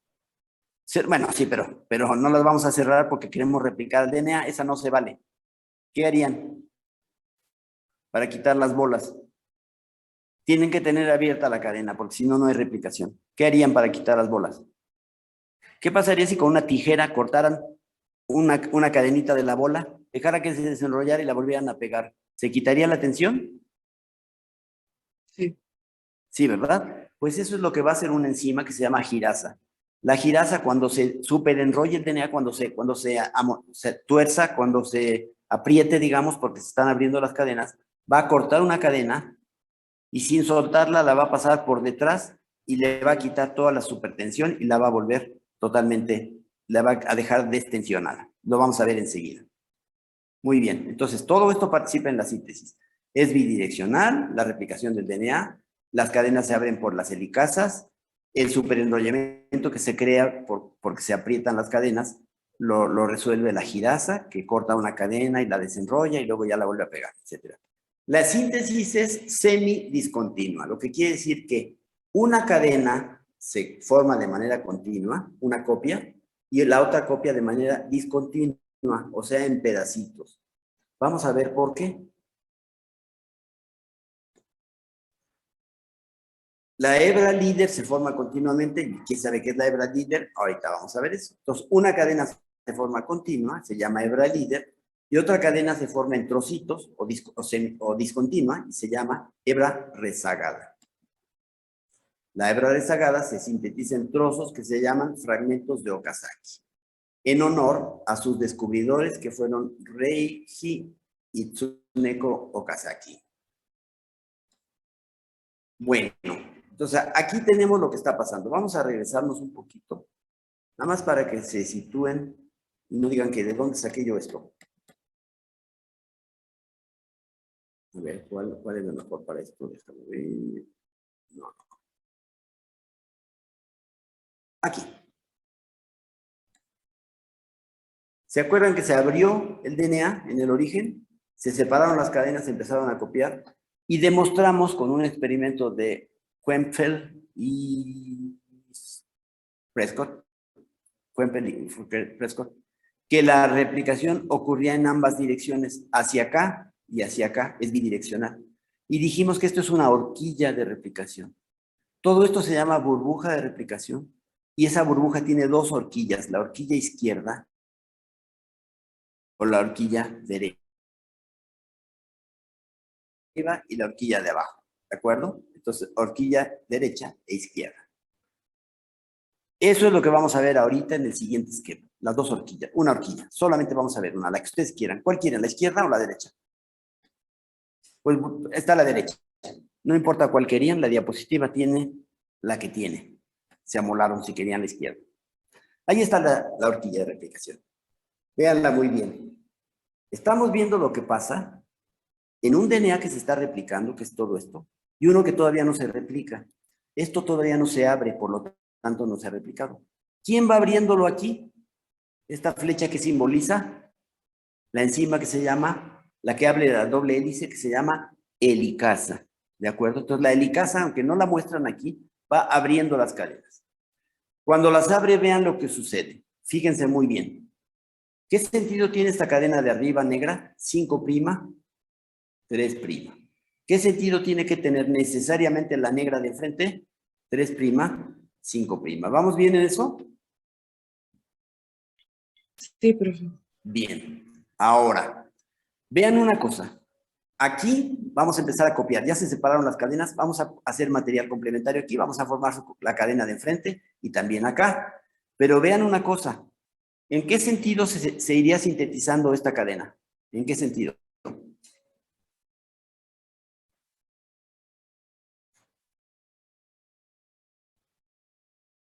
5-3. 5', 3'. Dijimos que todas las DNA polimerasas, de hecho todas las polimerasas, todas, trabajan en el sentido 5', 3', y ya vimos por qué hace rato, porque al 3' OH ataca al siguiente nucleótido y queda otro 3' OH y va creciendo así, 5', 3'. Entonces, las enzimas trabajan de 5', perdón, de 5', las polimerasas de DNA trabajan en el sentido 5', 3'. Y aquí en esta cadena no hay ningún problema, porque como están copiando la cadena de enfrente y la polaridad de la de enfrente es 3', 5', pues lo natural es que esto se forme 5', 3', y esto está como debe ser, 5' con 3', 3' con 5', ¿de acuerdo? Pero ¿qué pasa acá? Fíjense bien, ¿en dónde se abrió el DNA originalmente? ¿En qué parte de la diapositiva? ¿Arriba, abajo, a la derecha o a la izquierda? ¿Dónde se abrió el DNA? A la izquierda, ¿no? A la izquierda. El origen debe estar por acá. Bueno, se abrió el DNA. Entonces, lo primero que se vio, entre comillas, separadas las cadenas fue este pedazo y este pedazo. ¿Están de acuerdo? Luego se abrió otro pedazo más, que es este y este otro. Al ratito se va a abrir este pedazo y este pedazo. Pero de momento lo primero que se abrió es esta parte y esta parte. Cuando se abrieron esas partes, inmediatamente que se abrió, una enzima dijo, pues aquí yo voy a empezar a copiar, porque como esto es 3', yo voy 5', 3', y no tiene ningún problema esta enzima para seguir copiando. ¿Qué pasa si se abren las cadenas aquí más? Si las abrimos más, ¿esta tendrá algún problema para seguir? Pues no, va a seguir siempre 5', 3', ¿verdad? Mientras se vaya abriendo, va a ir copiando. Bueno, pero ¿qué pasó acá? Lo primero que se abrió es esto. La cadena no se puede copiar de aquí para acá, como miren, esta está moviéndose la enzima en el sentido de que va la replicación. La replicación va hacia la derecha, ¿están de acuerdo? Eso indica la flecha. La replicación va hacia la derecha y entonces la enzima se va moviendo en el mismo sentido que la replicación.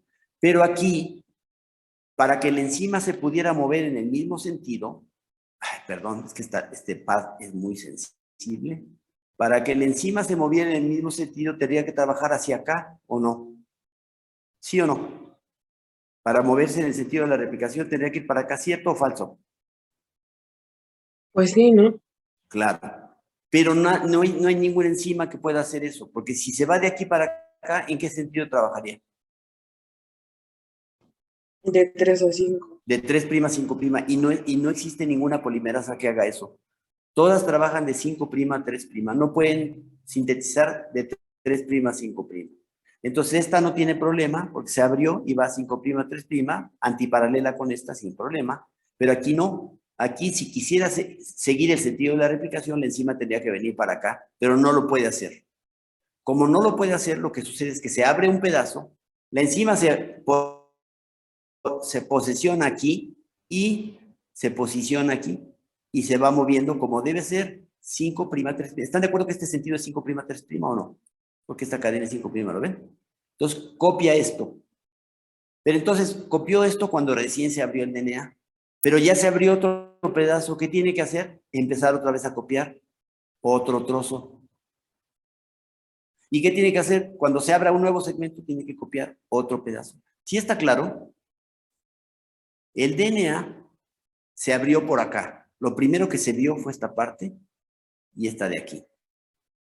Lo primero que se vio aquí es fácil de copiar porque la enzima va 5', 3', y va a seguir copiando con la misma facilidad todo el DNA conforme se vaya abriendo en el sentido de la replicación. No tiene ningún problema.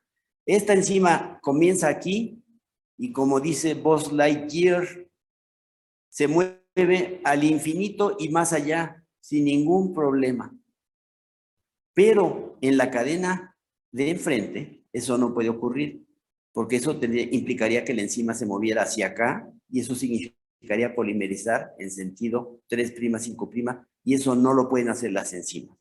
Por lo tanto, la primera parte de DNA que aparece cuando se abre la horquilla se va a copiar en el sentido correcto, pero al revés, hacia acá. 5', 3'. Luego se va a abrir otra parte y se va a copiar 5', 3'. Se abre una tercera parte y se copia 5', 3'. Eso es lo que quiere decir que la síntesis de DNA sea semidiscontinua. ¿Por qué semidiscontinua? Porque en esta cadena, que se llama cadena rezagada, la copia de la cadena rezagada es discontinua, es en trocitos, no puede ser continua. La copia de la cadena líder, que se llama así a esta cadena, se llama, bueno, mejor dicho, la cadena rezagada es la que se está haciendo en trocitos y la líder es la que se hace de un tirón hasta el infinito y más allá, ¿de acuerdo? Entonces, una cadena se hace de manera continua, otra de discontinua, por lo tanto, la síntesis de DNA ocurre de manera semidiscontinua. ¿Está claro eso? Sí. ¿Está Sí. claro por qué una cadena no se puede hacer desde que se abre hasta el final? Esta cadena de enfrente no se puede copiar como la de acá. ¿Está claro por qué esta se copia de manera continua? Porque va en el sentido correcto, 5', 3'. Si esto se abre más, pues simplemente continúa siempre en 5', 3', porque va a ser complementario este 5', 3' que quede, ¿no? Esto va 5', 3', y si avanza más, va a ser siempre 3' con 5', ¿no? Bueno, pero acá no. Acá la única forma en la que pudiera ocurrir en el mismo sentido que la replicación sería hacia acá, perdón, hacia acá, pero eso es imposible porque ninguna enzima trabaja de 3', 5'. Para salvar ese problema, lo que pasa es que cuando la cadena se abre, cuando hay un buen segmento abierto, se empieza a copiar desde cierto punto hacia acá un fragmento en la dirección correcta, 5', 3'. Cuando ya se abrió otro segmento, se inicia un nuevo fragmento que se llama fragmento de Okazaki. Cuando se abre otra parte de la hebra, se vuelve a formar un tercer fragmento de Okazaki y así. Toda esta cadena de acá arriba va a ser copiada en trocitos que se llaman fragmentos de Okazaki. Toda la cadena de abajo va a ser copiada en una hebra líder que va a empezar desde el origen hasta que se termine, que lleguemos al término de la replicación. ¿De acuerdo? Ahora, pues es muy fácil imaginar cómo ocurre esto. Pues hay una polimerasa que va trabajando aquí y nunca se despega y sigue. Ya vimos que la polimerasa 3 puede pegar 5 millones de nucleótidos, se sigue 5 millones de nucleótidos. Pero acá no. Acá la polimerasa tiene que copiar un trocito, luego regresarse, copiar otro trocito, luego regresarse, copiar otro trocito. O bien tendría que haber un montón de enzimas. Si hay muchas copias de la polimerasa, pues una trabaja aquí, otra acá, otra acá, pero no es así. En realidad, la replicación del DNA la hace un solo complejo, una enzima que al mismo tiempo que va haciendo esto otro. ¿Y cómo le hace una enzima para copiar una cadena continua, para irse moviendo como va avanzando la replicación, y al mismo tiempo copiar una cadena que se tiene que hacer en pedacitos? Eso está muy complicado. Es lo que vamos a ver cómo. ¿Cómo es que ocurre la síntesis, sobre todo la síntesis de la cadena líder, rezagada, perdón, de la cadena que se hace de manera discontinua? Porque esta no tiene mayor problema, ¿verdad? Ya todo el mundo entendió que se hace de un tirón, digamos, hasta que se acabe el DNA de copiar. Bueno, pues aquí está. Otra forma de representar lo mismo. Este es el DNA que no se ha replicado. Este es el DNA que se está replicando. ¿Dónde está el origen? Por acá. Aquí se abrió. Cuando se abrió, una polimerasa entró aquí y dijo, yo de aquí soy 5', 3', vámonos, tendidos como bandidos. Vámonos, vámonos, vámonos, vámonos, vámonos. La helicasa sigue abriendo, pues seguimos, vamos, copiando, hasta que se acabe. No hay problema. Hebra líder. Pero esta cadena se abrió, primero se abrió nomás un pedacito, y como no puede ir para acá, porque ninguna polimerasa va de 5', 3', cuando se abrió, se puso aquí y dijo, voy a hacer aunque sea un pedacito. Se abrió otro pedazo, hago este pedacito. Se abrió otro pedazo, hago otro pedacito. Aquí se acaba de abrir esto, hace un pedacito. Se va a abrir otro, va a hacer un nuevo pedacito más acá. Y así va a completar la cadena, pero bueno, completar es un decir, porque está hecha a pedacitos, ¿no? Bueno, muy bien. Pero ¿cómo le hacemos para que una sola enzima, la misma enzima, vaya copiando para acá y vaya haciendo los pedacitos que tienen que ser de aquí para acá, en sentido opuesto a cómo avanza la replicación? Pues esto se hace así, fíjense. Hay una enzima, una proteína que se llama la pinza Una proteína que se llama pinza hace que cuando las cadenas de DNA se separan, hace un rizo, dobla a la cadena que va a formar la hebra rezagada. La dobla, hace una especie de rizo. Y haciendo ese rizo, lo que va a hacer es que cuando ustedes hacen un doblez aquí, la polimerasa se puede mover en este sentido y fíjense que cambia la dirección de la hebra. Cuando le dan un doblez, la hebra va a cambiar de dirección. Y esta flecha, que parecería 3' 5', como de aquí para acá, en realidad va 5', 3'. Y entonces, esta enzima va a copiar esta cadena, mientras que la otra parte de la enzima va a copiar esta. Las dos van en el mismo sentido. Entonces, los fragmentos de Okazaki se hacen gracias a un pedazo de DNA que se hizo un rizo y que se copió en el mismo sentido, porque el complejo de replicación, el replisoma que se llama, está aquí, nada más es uno solo, y está copiando los pedacitos. Y los pedacitos van saliendo. Ya después se van a reparar estos, quién sabe cómo. Pero una vez que se hizo este trocito, la helicasa abre más, bueno, se despega la pinza, se rompe el rizo, se abre otro pedazo, se vuelve a hacer un nuevo rizo, y en ese nuevo rizo se genera otro fragmento que se mueve la enzima en el mismo sentido que la hebra líder, igual, pero con la polaridad correcta, 5', 3' en los dos casos. Vamos a ver un video que ya no me acuerdo si se puede hacer más lento porque es así como alucinante, la velocidad con la que está es muy alta. Si ustedes pueden bajar la velocidad de un video, se puede hacer eso, ¿verdad? En YouTube No. sí. ¿Sí? ¿Ustedes saben? Sí, nada más le da la tuerquita y ahí dice velocidad. Ah, Y bueno. Muy bien, entonces cuando veamos ese video me dicen, por favor. Entonces vamos a ver, estoy seguro que esto todavía no está claro, pero estamos empezando a tratar de aclarar.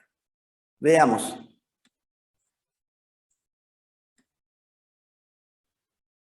Bueno, aquí lo que traigo son experimentos, lo que sigue, son los experimentos que demuestran que es cierto esto que les estoy diciendo. ¿Y qué es esto que les estoy diciendo? Demuestran que una cadena se hace de manera continua, pero que la otra se hace en pedacitos, trocitos que se llaman fragmentos de Okazaki. Seguro ya se imaginaron que la persona que hizo el experimento que demostró esto se apellidaba Okazaki. Fueron dos personas apellidadas Okazaki. Bueno, les voy a explicar primero cómo se hace el experimento.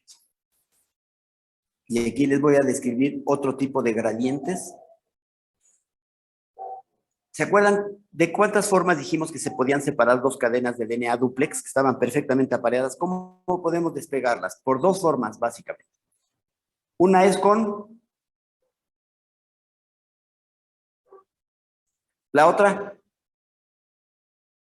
Las dos. Primero la otra y luego la una. Bueno, primero la una y luego la otra. ¿Cuáles son? ¿Entienden la pregunta? ¿Escucharon la pregunta? ¿Están despiertos? a ver, pero ¿cómo que primero era uno y luego otra? A ver, no, la pregunta es muy fácil. Cuando tienes una cadena de DNA doble, ¿cómo la separas? De dos formas. Una, ¿Con temperatura? hirviendo, exacto. Con gran temperatura, hirviendo. Otra, Era quitando los iones de sodio, ¿no? no, que los iones sodio, estabilizaban. no es exactamente así, ¿eh? O sea, quitar los iones sodio desestabiliza un poco el DNA, pero no lo abre, ¿eh? No vayan a quedarse con esa idea. Que si dializo el DNA ya lo tengo en hebra sencilla, no. Eso ayuda a que se separen más fácil las cadenas, pero no las separa, per se. La otra forma es con álcali. Si pongo sosa, un pH como de 13, o si hiervo cualquiera de las dos, una o la otra, ¿eh? No vayan a ser las dos, no sean salvajes. Si hiervo el DNA, se separan las cadenas. Si pongo sosa, las cadenas también se separan. ¿Correcto? No se les olvide eso. Bueno, vamos a ver el experimento que demostró que la síntesis del DNA ocurría de manera continua en una cadena y discontinua en otra. Que lo hicieron los Okazaki. Bueno, para eso les tengo que narrar todo el experimento y además el aparato que se usa para esto. Ahí les va. Tengo una bacteria cultivándola, Escherichia coli, un montón de bacterias. Les voy a poner medio de cultivo, ya saben, sales de fósforo, lo que ustedes quieran. Pero les voy a agregar en el medio de cultivo timidina tritiada. Ya dijimos para qué es la timidina, ¿verdad? ¿Para qué es? Para que se incorpore a qué polímero. Al DNA. Sí, por eso usamos timina, ¿verdad? Porque si usáramos guanina tritiada, ¿qué pasaría? La guanina entraría al DNA y al RNA, a los dos, ¿no? La única base que es exclusiva del DNA, o prácticamente exclusiva, es la timina. Por eso usamos timina, porque queremos que se marque el DNA. Con timina, pero en este caso es timina tritiada, radiactiva, como ya vimos en el experimento de Kearns. Muy bien, entonces tengo bacterias en medio de cultivo y le estoy dando un nucleótido para que nada más lo incorpore, que no se tome la molestia de sintetizarlo y que lo meta a su DNA. Incubo por distintos tiempos. Luego lavo. Esto no lo pusimos aquí. Incubo. Luego lavo y luego sigo incubando. Déjenme ver. Es que incubar, déjenme repetir esto. Uy, sí, esto va a estar complicado. Mejor aquí vamos a poner. Uy, menos, así menos, así menos. Todo estorba aquí, las barras, todo me estorba. No puedo trabajar normalmente. Aquí está. Entonces lo que voy a hacer aquí es...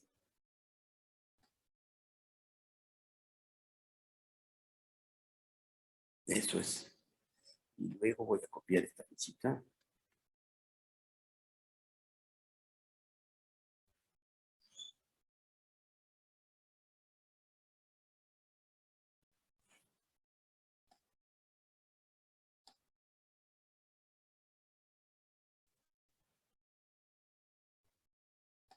Mejor, ahí, perdón. Mejor voy a copiar todo esto.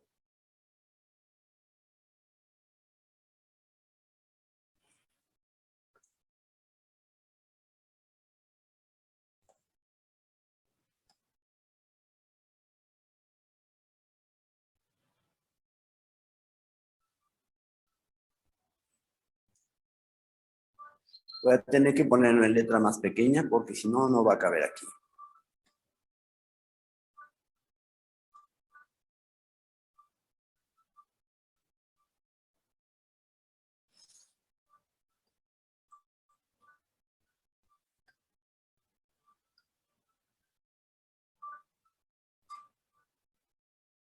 Ya está. No, me falta una flechita. Vamos a poner esta misma. Y la vamos a girar un poquito, 90 grados. Y la vamos a poner acá arriba.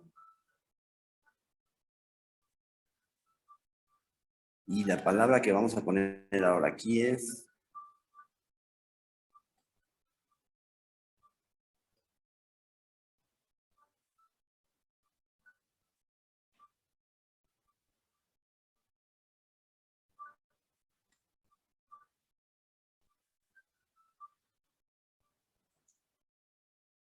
Ya está. Disculpen porque había un pequeño error en el diseño de esto. Bueno.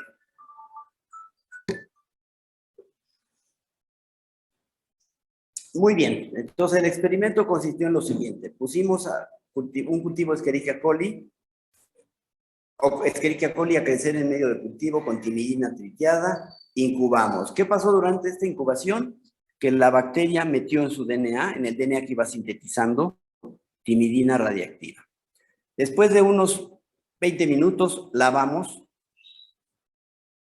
y ponemos nuevo medio de cultivo, pero ya no radiactivo. Ponemos medio de cultivo normal, para que crezca normal.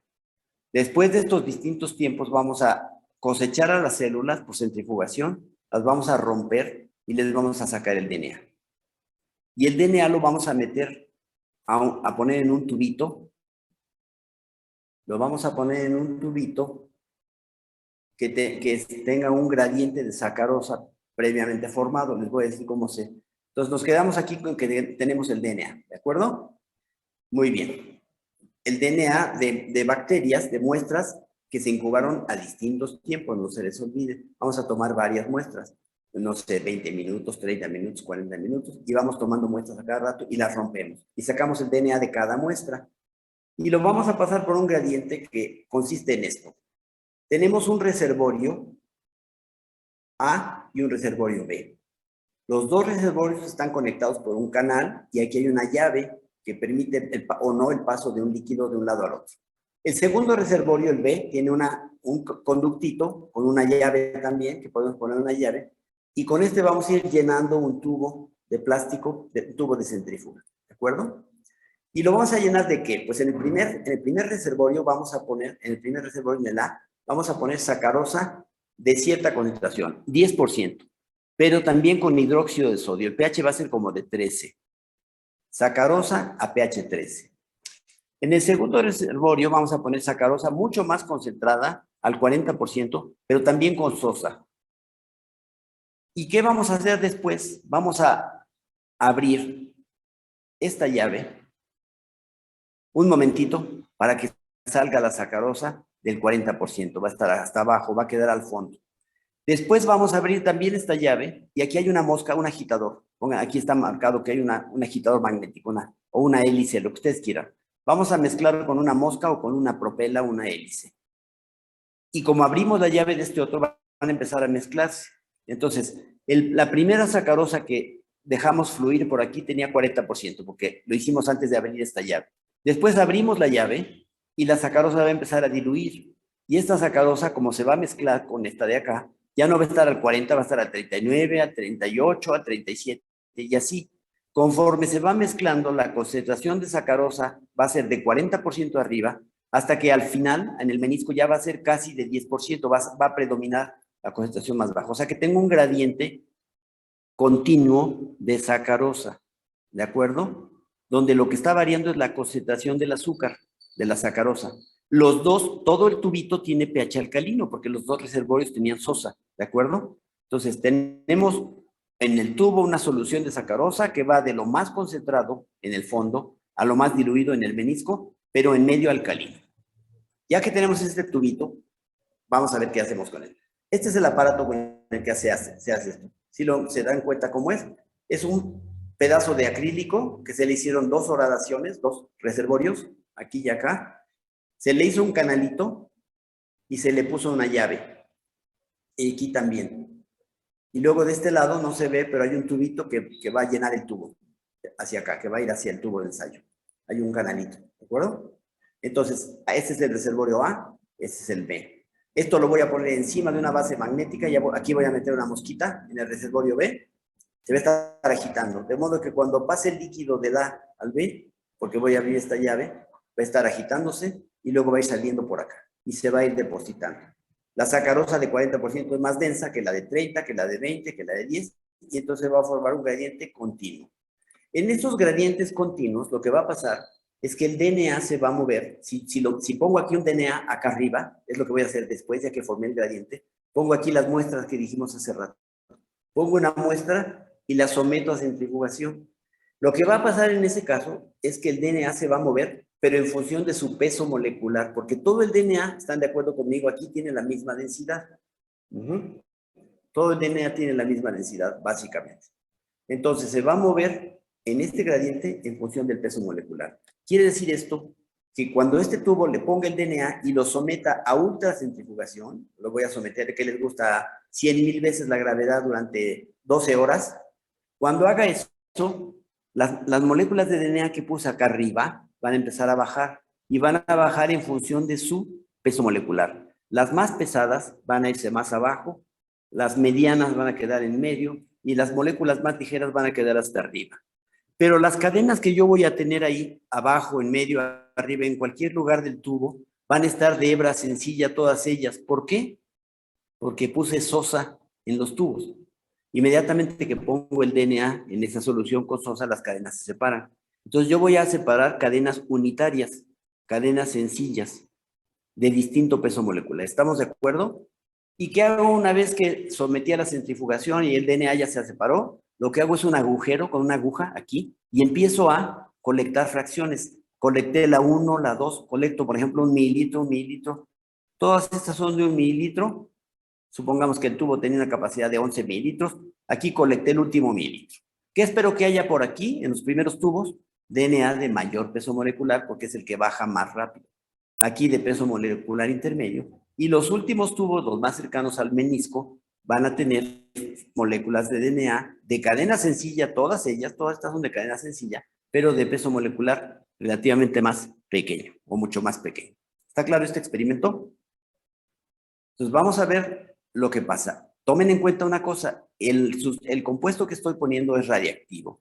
Se pone un poquito de timidina radiactiva, no crean que se ponen grandes cantidades de timidina, con eso basta para marcar el DNA. Y estoy marcando el DNA que se forma durante los primeros 20 minutos de la incubación. Después lavo y sigo incubando, pero el DNA que se forme de aquí en adelante ya no va a ser, el nuevo DNA no va a estar radiactivo, solamente el que se llegó a formar durante los primeros 20 minutos. Y bueno, ¿qué es lo que se ve? Fíjense lo que se ve. Estamos midiendo la radiactividad de estos tubitos, vamos a medir la radiactividad a cada tubo, ¿correcto? Y lo que vamos a ver es esto. Aquí está el peso molecular y les vamos a medir la radiactividad. Entonces vamos a ver el primer experimento, que fue 20 segundos después de la adición. O sea, se incubó 20 segundos después de que se le puso la timina tritiada un tiempo, se incubó 20 segundos. ¿Qué es lo que tenemos? Fíjense qué moléculas tenemos. Tenemos unas moléculas, aquí está el peso molecular. Este es el más alto y este es el más pequeño. ¿Qué vemos en la gráfica? Vemos moléculas de alto peso molecular, moléculas de mediano peso molecular y una pequeña cantidad, pero muy significativa, un pico muy agudo de moléculas chiquititas que están radiactivas. Veamos el esquema. Estos fragmentitos, si se hacen mientras hay radiactividad, son fragmentos chiquitos. ¿De acuerdo? En cambio, si yo pongo radiactividad, a ver si se dan cuenta, estoy siguiendo esta síntesis, ¿no? Esta cadena va creciendo. Supongan que en este momento yo pongo, cuando se abrió aquí el DNA, pongo material radiactivo, timina radiactiva. Pues lo que se forme aquí en esta cadena que siga va a estar radiactivo y la cadena va a ser muy grande. Si en este momento puse radiactividad, pues este fragmentito se va a marcar, a lo mejor no mucho, pero el que sigue va a estar radiactivo, el que sigue también, el que sigue también. Y estos son chiquitos, supuestamente son pedacitos. Eso se ve aquí. Los de bajo peso molecular son este pico, es la cantidad de moléculas del área bajo la curva que tienen bajo peso molecular. Estas son medianas. ¿Qué significará que estén medianas? Que a lo mejor son fragmentos que están parcialmente radiactivos, pero que ya se pegaron, porque estos luego se van a pegar. Luego se unen ya en una gran molécula, porque el DNA tiene que estar intacto. Pero al principio eran fragmentitos, y es lo que vemos aquí, a los 20 segundos. Una porción del material es pequeñito y forma un pico muy notorio, y fragmentos más grandes que se pegaron. Y estos muy grandes, ¿qué pueden ser? Los muy grandes, pues son la cadena que se estaba sintetizando y que simplemente se alargó, son moléculas muy grandes. Estas moléculas son las que corresponderían al pico de más acá. Pero ¿qué pasa si después de que puse la radiactividad y marqué 20 segundos, dejo incubar en lugar de 20 segundos? ¿Está claro el experimento? Puse radiactividad, incubé cierto número de minutos, lavo e incubo 20 segundos o 60 segundos. Si incubo 20 segundos, veo la línea azul. Muchas moléculas están de bajo peso molecular, muy bajo, un pico muy notorio, muy agudo, muy concentrado, tienen un tamaño muy parecido. Esta dispersión es por tamaño, ¿no? Mientras más disperso hay, es que los tamaños son más variados. Aquí son muy parecidos los fragmentos. Aquí son algo más grandes y estos son los fragmentos más grandes, que seguramente son las hebras largas que simplemente se alargaron más, la hebra líder. ¿Qué pasa a los 60 segundos? ¿Qué es lo más notorio que ven a los 60 segundos? Si incubo 40 segundos más,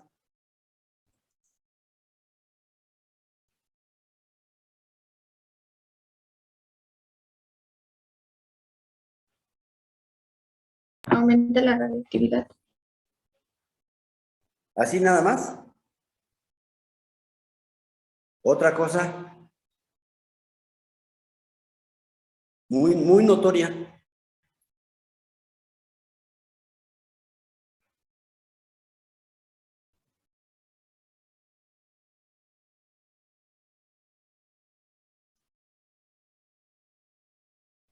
Ya me dormí.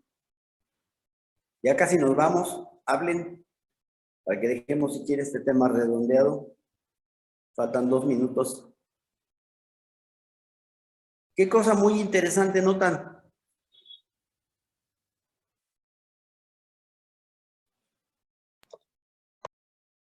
Estos que dijimos que eran fragmentos, ¿de qué tamaño? Muy pequeños. Muy pequeños. Son los fragmentos de Okazaki. ¿Qué sucede al avanzar el tiempo? Se van formando nuevos fragmentos, pero luego se van pegando. Y vean cómo se van pegando. A los 60 segundos ya no hay fragmentitos, ya se pegaron, se vinieron a un tamaño mayor, por eso aumentó esto. También aumentó la hebra líder. Entonces los fragmentos de Okazaki se pegaron y están ya aquí juntos. Acuérdense que dimos la reactividad un ratito, ya el nuevo material que estamos dando no es radiactivo. Los nuevos fragmentos que se formen ya no van a ser radiactivos, aquí se van a pegar los que se formaron al principio. Vean lo que pasa en una bacteria que está mutada.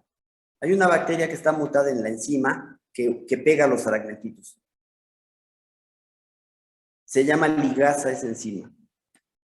Una bacteria que esté mutada en la ligasa, ¿qué sucede con el tiempo? Vean, 10 segundos, ¿dónde están los fragmentos? ¿De qué tamaño son?